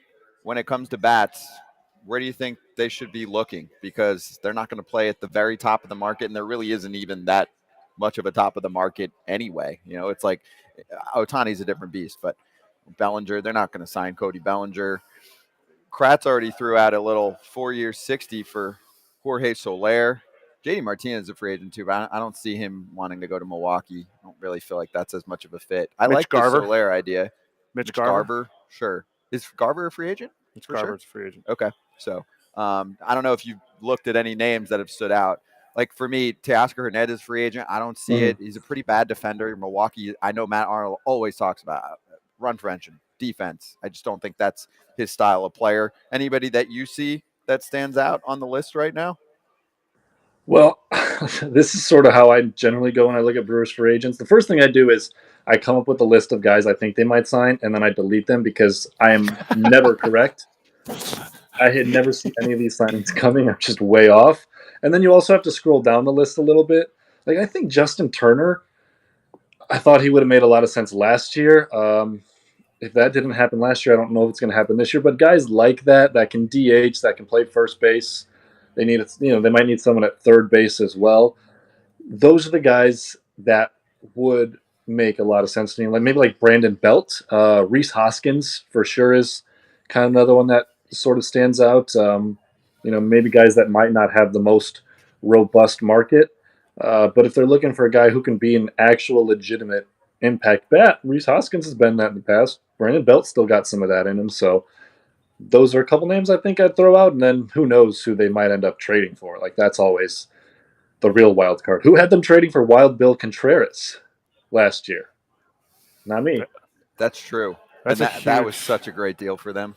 And that's where they've been finding value. They've been finding Walker McKebbin. We've had him on here, and he's definitely – that is a position where they found a lot of value in the catching position in the last few years. You got an all-star. You got an all-star hitting catcher that became an all-star receiving catcher.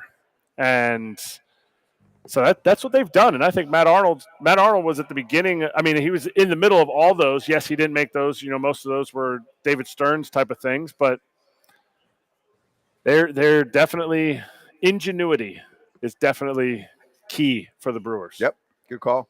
Kurt, good to see you, man. Happy off season, and we'll catch you obviously down the road and see what they do. For sure. Thanks for having me, guys.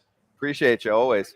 Curt Hogg, Milwaukee Journal Sentinel. We'll post all his info if you want to give him a follow and check out some of what he's put together already from an article perspective. Obviously, they're the hot number right now on the Craig Counsell News, so check that out. Also, shout out to the BetMGM Sportsbook and Bar, where sports fans watch sports. Visit theborgata.com for details.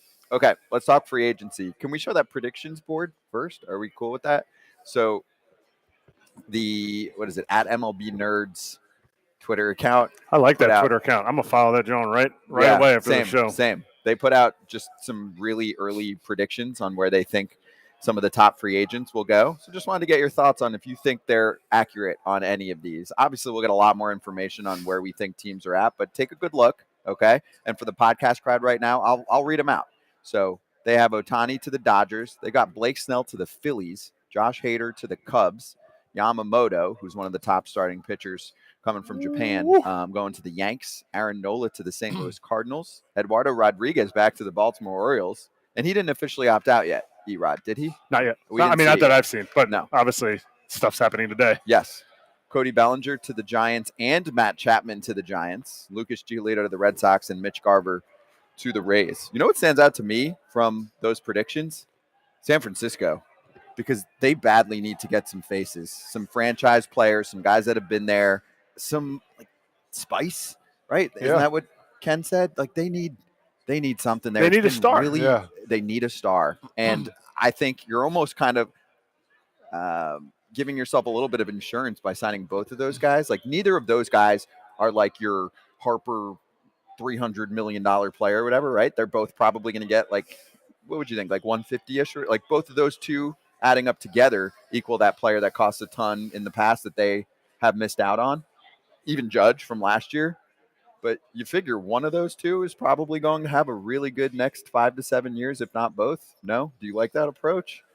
I mean, you don't have the options this year anyway. No, I feel like when they say that, they're getting, they think they're going to get both of them, be kind of like hedging their bet, because both of them have kind of been, whoa, this is an elite, top of the line player, and then the next season you're like, what happened? Is he playing through something? Chapman came out, he had the hip thing that he was playing through. I think of the two of them, I think his value is, I think he could have the best next 5 years. Which one? Matt Chapman. Okay. Just because of that third base defense, Todd, that is it's a very underrated position when played at an elite level, because the plays you're making are essentially you're holding teams down from getting 2 bases instead of 1. Shortstops, they don't make the play. You know what? It's a single. But third basemen, when they have elite ones, and he is still an elite one, no doubt. Arenado is still an elite one. Manny Machado still plays at that level. You have a level of value in there that's more than just the bat. And I think Bellinger's a great center fielder. It's just been so up and down, up and down, up and down through his career that I'm a little afraid of what that looks like for 7 years, what that looks like for 5 years. It's a lot of years. I would see Bellinger going to the Yankees. I think that would be a pretty good spot for him. Another left-handed bat for that short porch. I think that's a must for the Yankees. Get another outfielder out there. The Yamamoto, I think, is great because – go ahead. No, go ahead. Because you like that one? I think about the other Japanese baseball players that they've had. You think of Masahiro Tanaka, who's a beast, especially in the playoffs. I mean, Hideki Irabu. No, I mean, I'm just going back to a couple guys. There's been a bunch. How about Kodai Senga this past year for the Mets? He was awesome. Oh, without a doubt. I'm honestly in the Olympics. I think I faced Yamamoto one time, if I'm recalling. I got to go back, but I think you did. He was hot, big guy, big stature. Like no. Am I thinking of somebody else? You might be. He's not big. Actually, that was what the point I was going to bring up. So Either way, they had a bunch of really good pitchers out there. So the thing is, they are breeding them out there, and when they come over, they're ready to go, man. That's one guy where I got to look back and see, but there was a bunch of them that were really good. But the cycle of Yankees that bring in the Japanese pitchers and they've been pretty darn good all throughout those years. He's listed 5'10". Well, so he might be maybe 5'8" or 9. High. And the reason exactly. The reason I bring that up too is I heard Scott Boras on an interview, and I never got to talk about agents and stuff in the past, but they're such a big part of this offseason discussion, and we'll obviously bring some agents on in the offseason. But he's obviously going to promote his guys, and he was on with Joel Sherman and John Heyman on their show, and he was like, man, those undersized pitchers, they don't work out. I'm paraphrasing. It's not his guy. I was cracking up. Of course. Because he's got Snell. And actually, he wants Snell to be the number one guy. In a sec, right, obviously. Snell's actually ranked lower on some lists, like Keith Law's list, which we'll get to in a sec, than I thought he would be coming off a Cy Young season. But, they're asking him about Snell. I think he's got one or two other kind of higher-end starting pitchers, too. What? I think he's got Jordan Montgomery, too. He does. He has Jordan Montgomery. So it was just funny hearing him talk about Yamamoto because Jordan, he is an undersized right-handed pitcher. And I will say this, there are a lot of teams like in the draft who will significantly lower the value of an undersized right-hand pitcher. It's just like a thing in baseball where there aren't that many legit long-time undersized right-handed stars. Sonny Gray is pretty much one. Yep. Marcus Stroman is pretty much one. The list starts to get tough after that. I'm telling you, for guys that are sub 6 feet, and Yamamoto is like 5'8" or 9. I love Yamamoto. From what I've seen from him, he looks awesome. I think a lot of it also just has to do with durability because I think out there you pitch once a week. So he's going to have to go to a team that takes care of him the right way, which they all pretty Pedro much know what they're Martinez doing. is pretty. He wasn't that tall.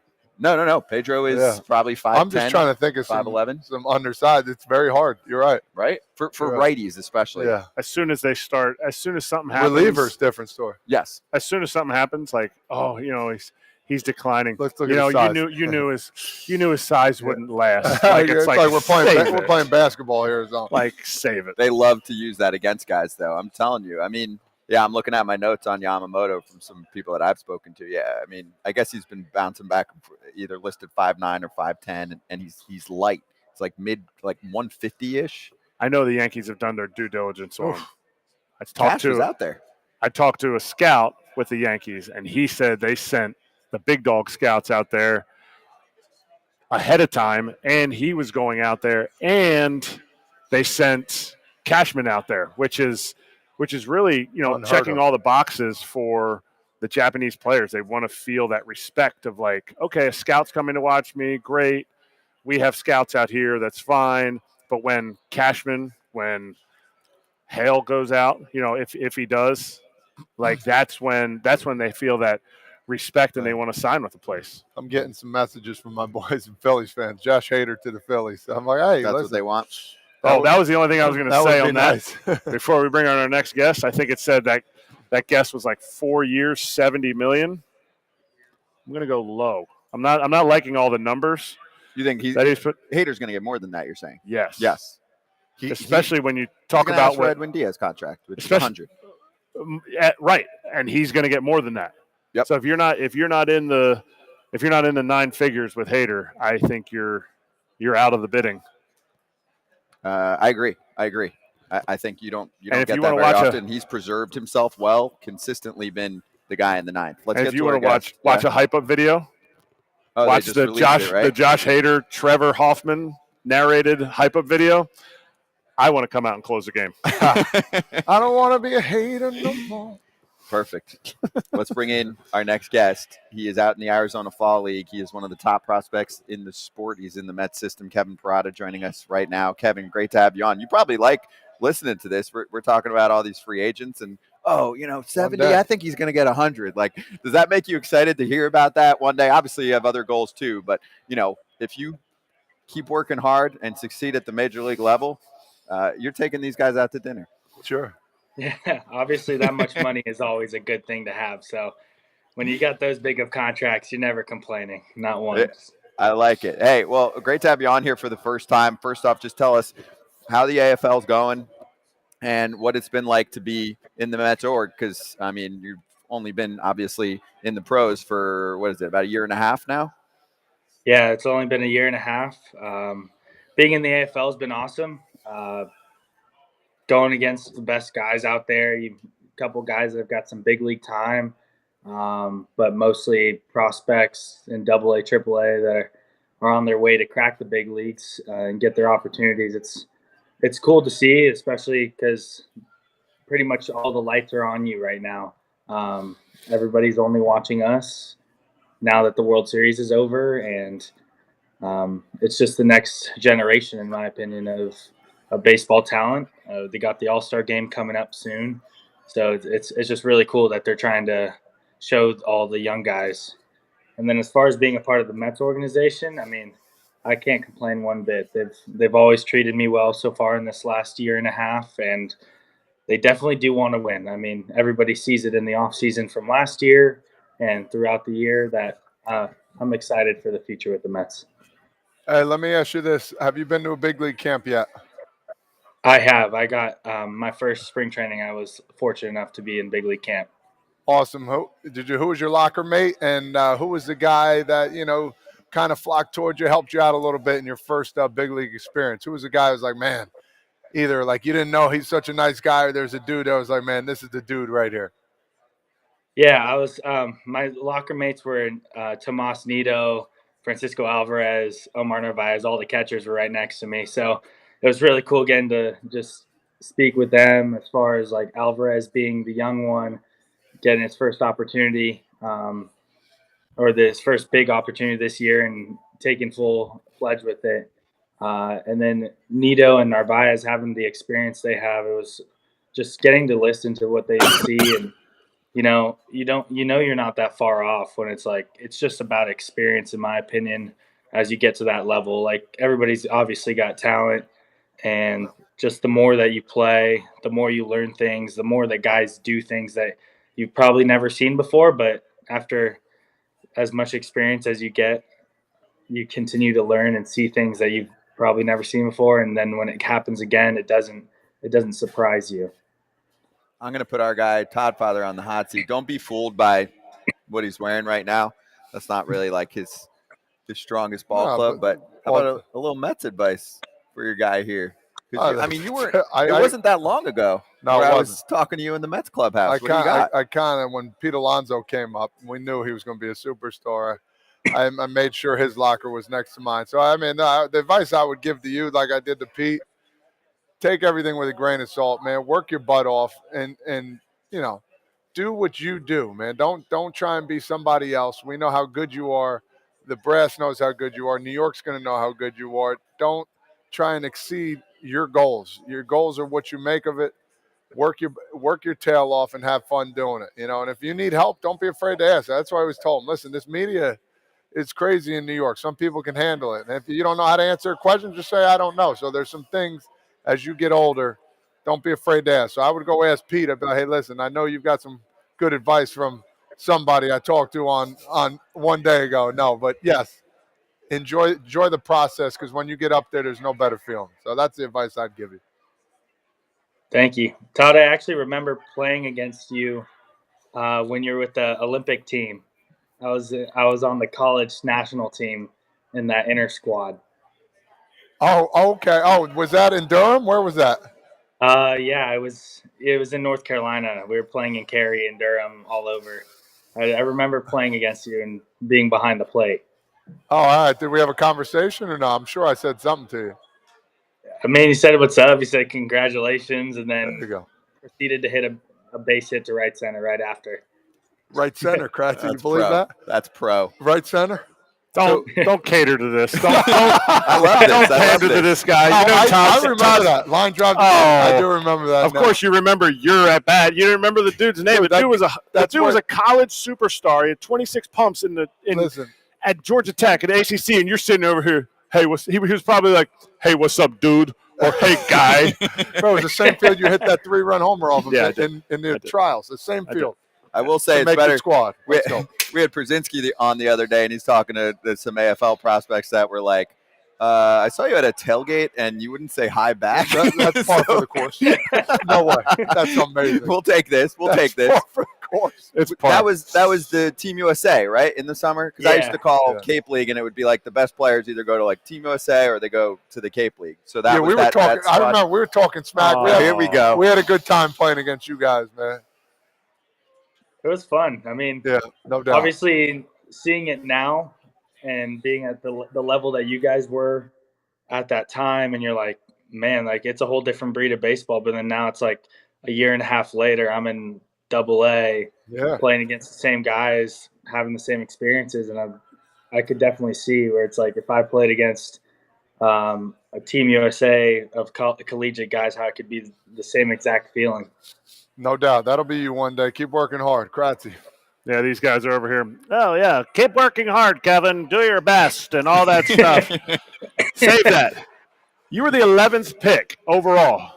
You have a little bit of a chip on your shoulder for the 10 teams that passed you by. Like, you are playing a premium position, and you hit 26 pumps in one of the top five leagues in college, and you went 11th? Like, to me, like, I don't know. You tell me. You have any you have a little chip on your shoulder, like, to show those other doo-doo teams that didn't pick you? Yeah. It's one of those things that it's like, yeah, I could be mad at him, but in the end, like, I ended up where I'm supposed to now.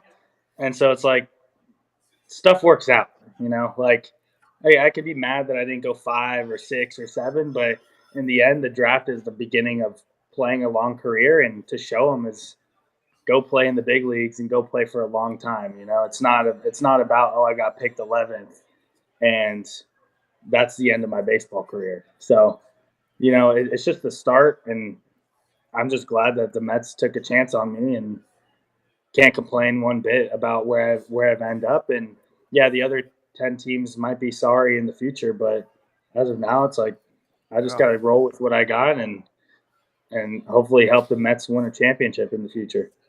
That's perfect. And as a catcher, if you're on the Mets, that is why they will win a championship. It's not because of, Lindor at shortstop. It's because of the catcher that runs the game. It's not the Nimmo in center field. It's the catcher that runs the game. I'm biased to that. You're super biased. I'm super biased, but every team that wins, that's Really exactly biased. people are stepping up and at the catching position. Do you have a different feeling based on the fact that you were drafted in 22, and the Mets had a 100-win season, and you're like, whoa, I got drafted to a team with a 100-win season. That's awesome. To now the feeling of playing in an organization where they had 70-some wins. I'm not even sure what they ended up. Do you have a different feeling? Like where before, I know when I played in good organizations, like, oh, you have no shot of getting called up because they're already really good. And then they kind of take a step back, trade some guys, move in a different direction. You're like, whoa, I just hit 14 pumps this year. Now I should be in the big leagues next year, or I have a chance of being in the big leagues. Yeah, I think it's a goal for next year, and it should be. I mean, as being a competitor and wanting to be at that level is – I see myself in the big leagues next year. It's like I gotta work for it. I gotta do the right things, but it's like I don't see why I don't belong there.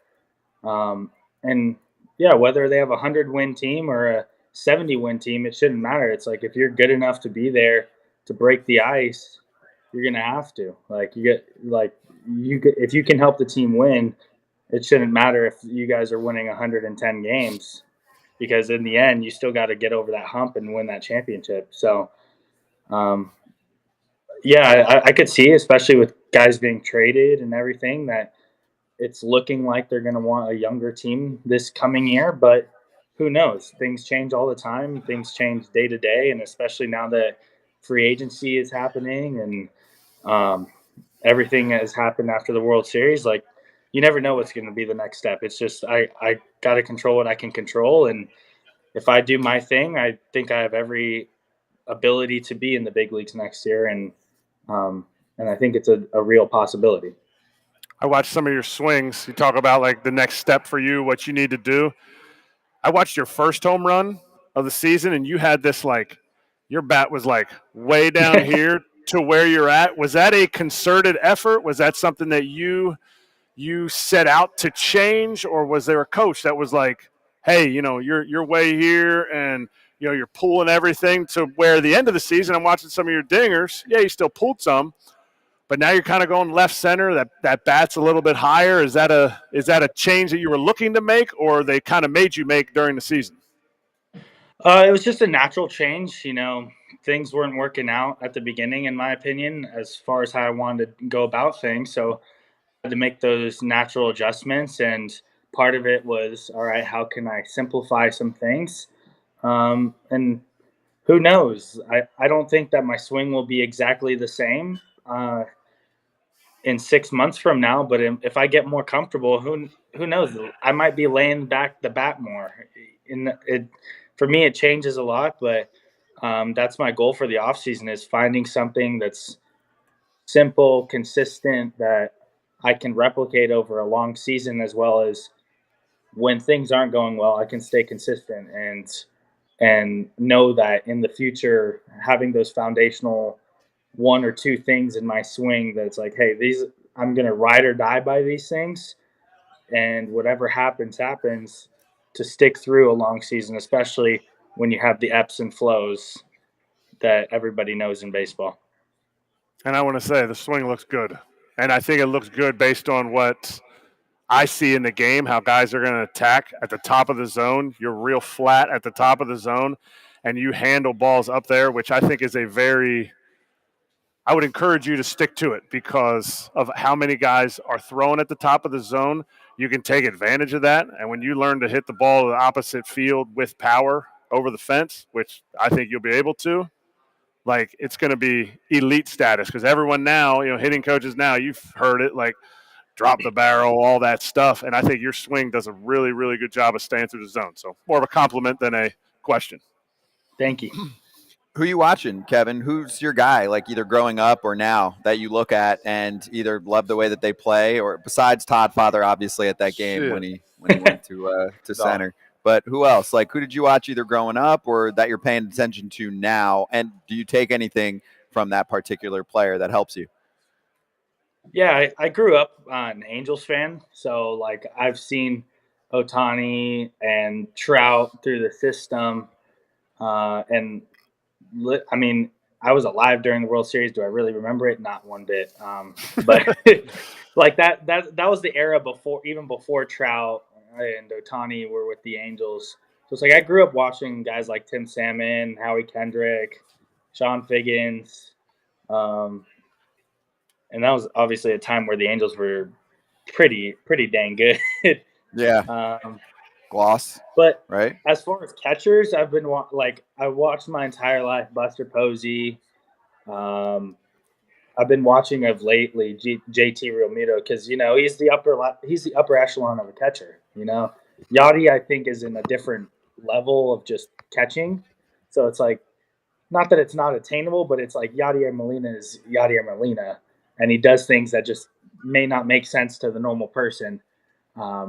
And JT is just like that. But I think that as far as how he handles the game, also defensively, and then JT goes out there consistently hitting usually 260, 270 in the big leagues with 15 homers. And I think he swiped 20 bags this year. It's like, why not be as athletic as possible behind the plate and be a force to be reckoned with back there? And it showed. He got paid, and that's the goal by any guy, is to win a championship and get paid. It's if you're not trying to do both those things in this game, then honestly you're not playing for the right reasons. So that's one guy I try to not necessarily emulate, but it's like I love watching his game because he goes about it the right way, and my goal is to be like that. And some advice Nito actually gave me, he's like, who's the best catcher in the big leagues every year? And it's like, you can say Realmuto, you can say even Jonah Heim this year, but it's like you always go back to who won the championship at the end, because that's the best catcher in the big leagues because they won the World Series. That's cool. I like that. And hey, the two starting catchers in the World Series, we've talked about them a lot. Jonah Heim and Gabriel Moreno is a stud too for the Diamondbacks. So good guys to look up to. So my question is, you get drafted by the Mets and you've been in the org for about a year and a half. Have you met Uncle Steve Cohen yet? He's one of the more famous, popular owners on the topic of dough. Have you met him? And also, what do you think of an owner that connects with fans? Like, I think he's the only dude that consistently tweets. And yeah, like Kratz mentioned, they didn't have the dream season just now, but I mean, he's pretty beloved in New York for the way that he's running the organization right now. Yeah, I've got to meet him at spring training. He's one of those guys that's like, I genuinely think of it as he's a Mets super fan that gets to run a ball club. And I know that most of you guys probably have played the show where you get like the franchise and you get to pick your favorite team and just run it however the heck you want to run it. Like that is Steve Cohen on a real level, in my opinion. Like, it's a business to him. He wants to make money, but he also wants to win. Like, and he knows that winning is going to make him more money. So, like, it's cool to see because I think he's just a Mets super fan with a lot of money to play with, and it's his passion. He wants to win. He's not a loser at all. And so he's like, I'm trying to take the championship to New York and do something that he's loved for so long in his life. Completely different topic. We were talking about this. Acuña won Player of the Year voted on by the players. I think they're wrong. You tell me. What is your opinion? Because you will be a big league player soon, and you will get to vote on this award. Who is the Player of the Year? Shohei Ohtani or Ronald Acuña Jr.? What Ohtani does is on a different level. Like, it's stupid. You can't even explain it. unfortunately, in my opinion, the reason why I think the players voted the way they did was because Ohtani did blow out his arm. But I mean, Acuña also had a stupid season. It felt like he was hitting a double or a homer every game, which, I mean, that's also unheard of. Now, it's hard for me to say. You know, I think if Ohtani's healthy the rest of the year and pitches the rest of the year, it doesn't go to anybody else because he probably hits 60 homers and has a less than a 3.3 ERA or whatever it was this year. But because Acuña played the whole season and played 162 plus the playoff games, I think it had to go to him. So it's Acuña? You're saying you would choose Acuña? Why are you yelling at him? Because in my opinion, Why in my you opinion, Kratz is because very of- passionate on because of this. playing the That's whole why year, it's a choice. It's a player's choice. Relax. And Kevin, just so you know, for context, like, because Kratz has been on his soapbox trying to, and he's going to quiz everyone on this, and it's fun. It's great debate because I do love that the Players' Choice Awards actually covers the top overall player, regardless of AL or NL. But Kratz has been big on Ohtani, and there's been plenty of our former player hosts that are on foul territory that are on the Acuña side of the story here. They're wrong.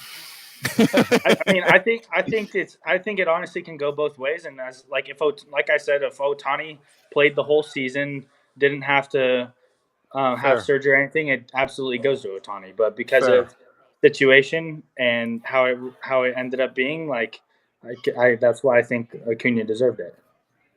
Fair enough. I didn't hear what he ended up saying. I did. Okay. You caught the end there. Okay. Kevin, I want to ask you about who you've been playing against or playing with in the AFL.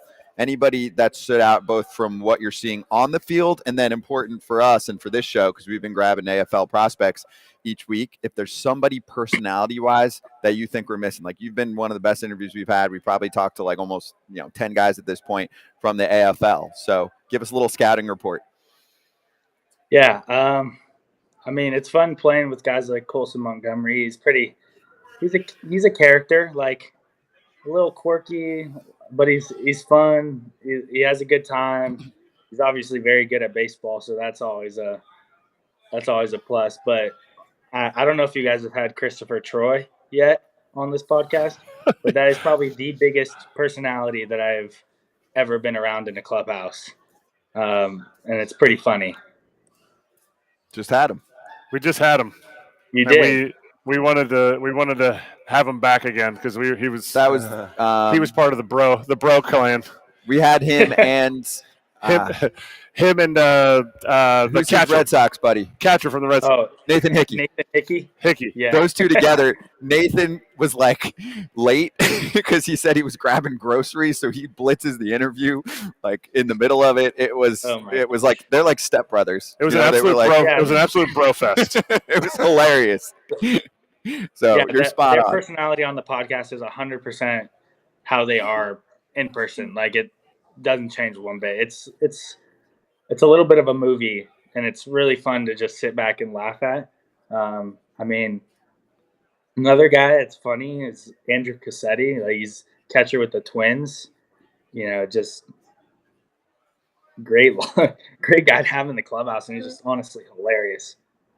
All right, we just took some notes. So some of the guys that you mentioned that we didn't have on yet, we're on it. Montgomery too. I want to get, and obviously AJ should be on for that one. Get a White Sox. Yeah, White Sox prospect. He needs something happy about the White Sox. Something to make him happy. Yeah, it was a tough season for the Sox. Tough sledding for the boys. Exactly. Hey, my last one for you, Kevin, is do the guys talk about, because you guys are the top prospects that are out there right now. Many of you will be in the show next year, if not the year after, right? Do you guys talk about the future of the sport? And I'm not talking about the rules. I know you're so focused on playing, but like I'll talk to players that have been in the league and they're like, yo, I want to grow the game. I want to connect with many fans.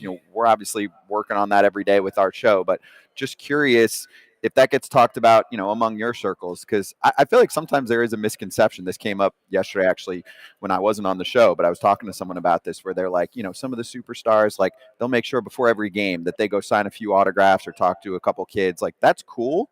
But the other thing to reach like millions of fans is to do conversations like this, mix this into your schedule, and also like talk like a normal human, especially if you've got a personality, right? Like be able to kind of show off what you're all about. And I hope you don't change, because it's been a great conversation with you, and New York can be crazy, but I think this is important for our game so that we can kind of show what kind of personalities are in it, you know?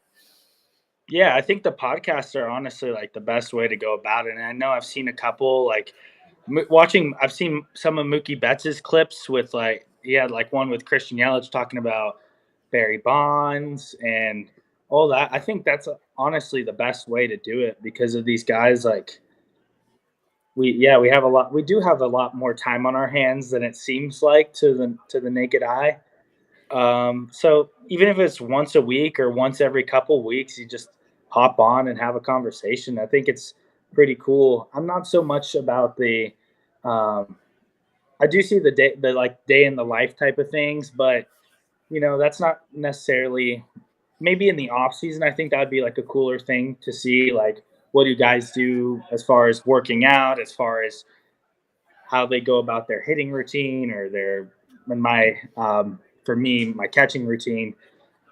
But yeah, sometimes the day of the life physically in the locker room, I could see where that just would bug some guys just because of like, hey, like I got a job still, like I still need to work, and I need to focus. So, but like I could see like you have starters that throw once every 5 days, like why not get them on a podcast on day 3 when it's like they're not doing anything? Or even if you can get some guy like an all-star on a podcast every couple weeks just to talk. I think I was watching the John Boy stuff and like Aaron Boone even coming on their podcast once a week just to talk, just to own up to some decisions he's made or whatever it is and just talk baseball. It's cool. And I think that's really good for the game. And I think we should continue to do stuff like that, even if it's playing MLB The Show together or whatever it is, just getting guys and showing more personality. And I think the All-Star festivities is great too. So I wish they still had the Players Weekend, because I know that they stopped doing that a few years ago, but that also showing personalities as far as like the bat the guy uses and the equipment and getting full customization without any like questions. I think that's a huge part of the personality of the game and the players. For sure. That's awesome. One last one for me. All right, I just pulled up my roster of the fall league team that I was on in 05. And I want you to think, while I'm telling you these names, who do you think is going to be the best player from your roster? Because every position player on my team except 3 guys made the big leagues. I'm not going to go through everybody, but the names you know: Neil Walker, Ryan Zimmerman, Chris Young, David Murphy, Brandon Moss, and let's see, another one is Ryan Roberts. I don't know if you remember Ryan Roberts, Tatman. And all of those guys, the person that led the team in home runs, not to sway your decision, his name was Brad Eldred. Now, these guys would remember Brad Eldred, but you probably don't remember the big – he was a big donkey. He was like 6'6", 270. And while you don't remember who he was, he led our team, RBIs, homers. He had a 918 OPS. So now go to your team. Who do you think is going to have the longest, best career, whatever you define that as? Yeah, I mean, obviously, I hope it's myself, like selfish. Yeah. Besides you, second place. But the Dodgers have a prospect, Yenier Fernandez, and watching him play, he's not very big. He's more of a utility guy, but the dude can play baseball. And like, I know they sent him he was a catcher all year, and the Dodgers sent him to play middle infield in the fall league. And it's the most chill, nonchalant, like this is that easy that I've seen as far as fielding. And then the dude can hit. Like, I think he's leading our team in average or OPS or whatever it is right now. But he's a sneaky one that I think is going to be very, very good for a very long time. I like that. People are listening right now, like grabbing his Bowman cards and stuff like that. Kylo. Kevin, really awesome having you on, man. Appreciate it. Good luck the rest of the way there in Arizona. And then, we'll see you at Big League Camp at spring training in Port St. Lucie, all right? Thank you, guys. Great to have you on. Thank Kevin you. Parada of the New York Mets organization. Really cool. That was probably the best one we've had on, no? Very smart man. Yeah. He's just Spoken like a true catcher, too. I mean, shocker. Yeah, shocker, exactly. Shocker. All right. Look at his position. We got a lot to cover. 2 minutes to go. Let's slap.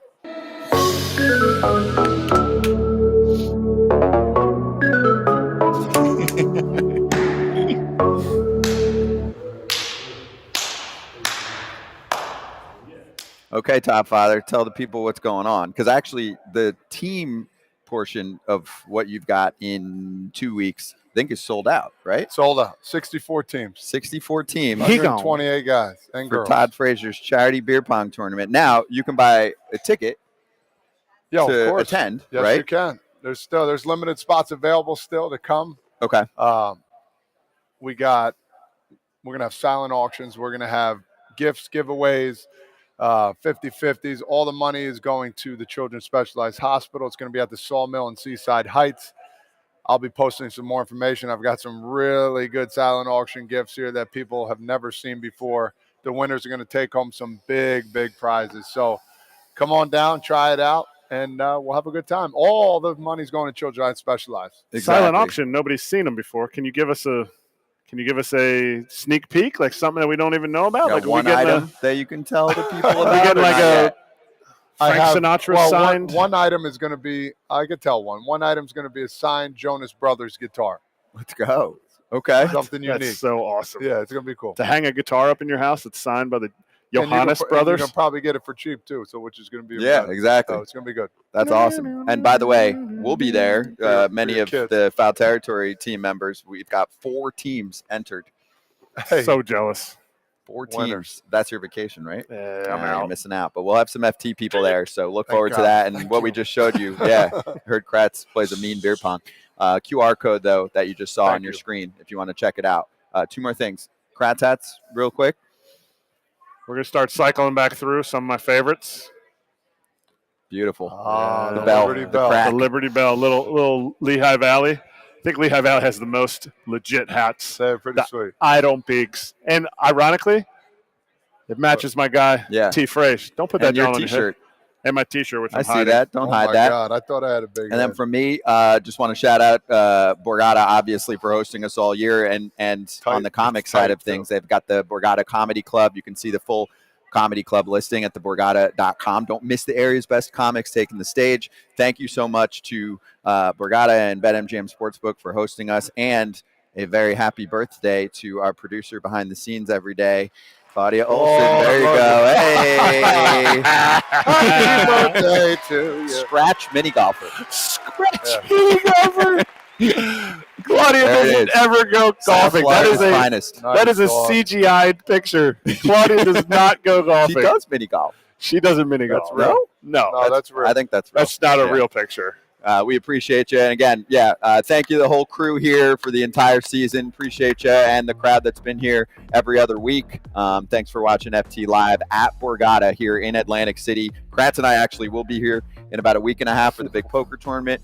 More on that next week. And we'll get into the free agency conversation next week. Exactly. Yes. Prepare yourself. Have a great weekend, everyone. Thanks again. Appreciate you on FT Live.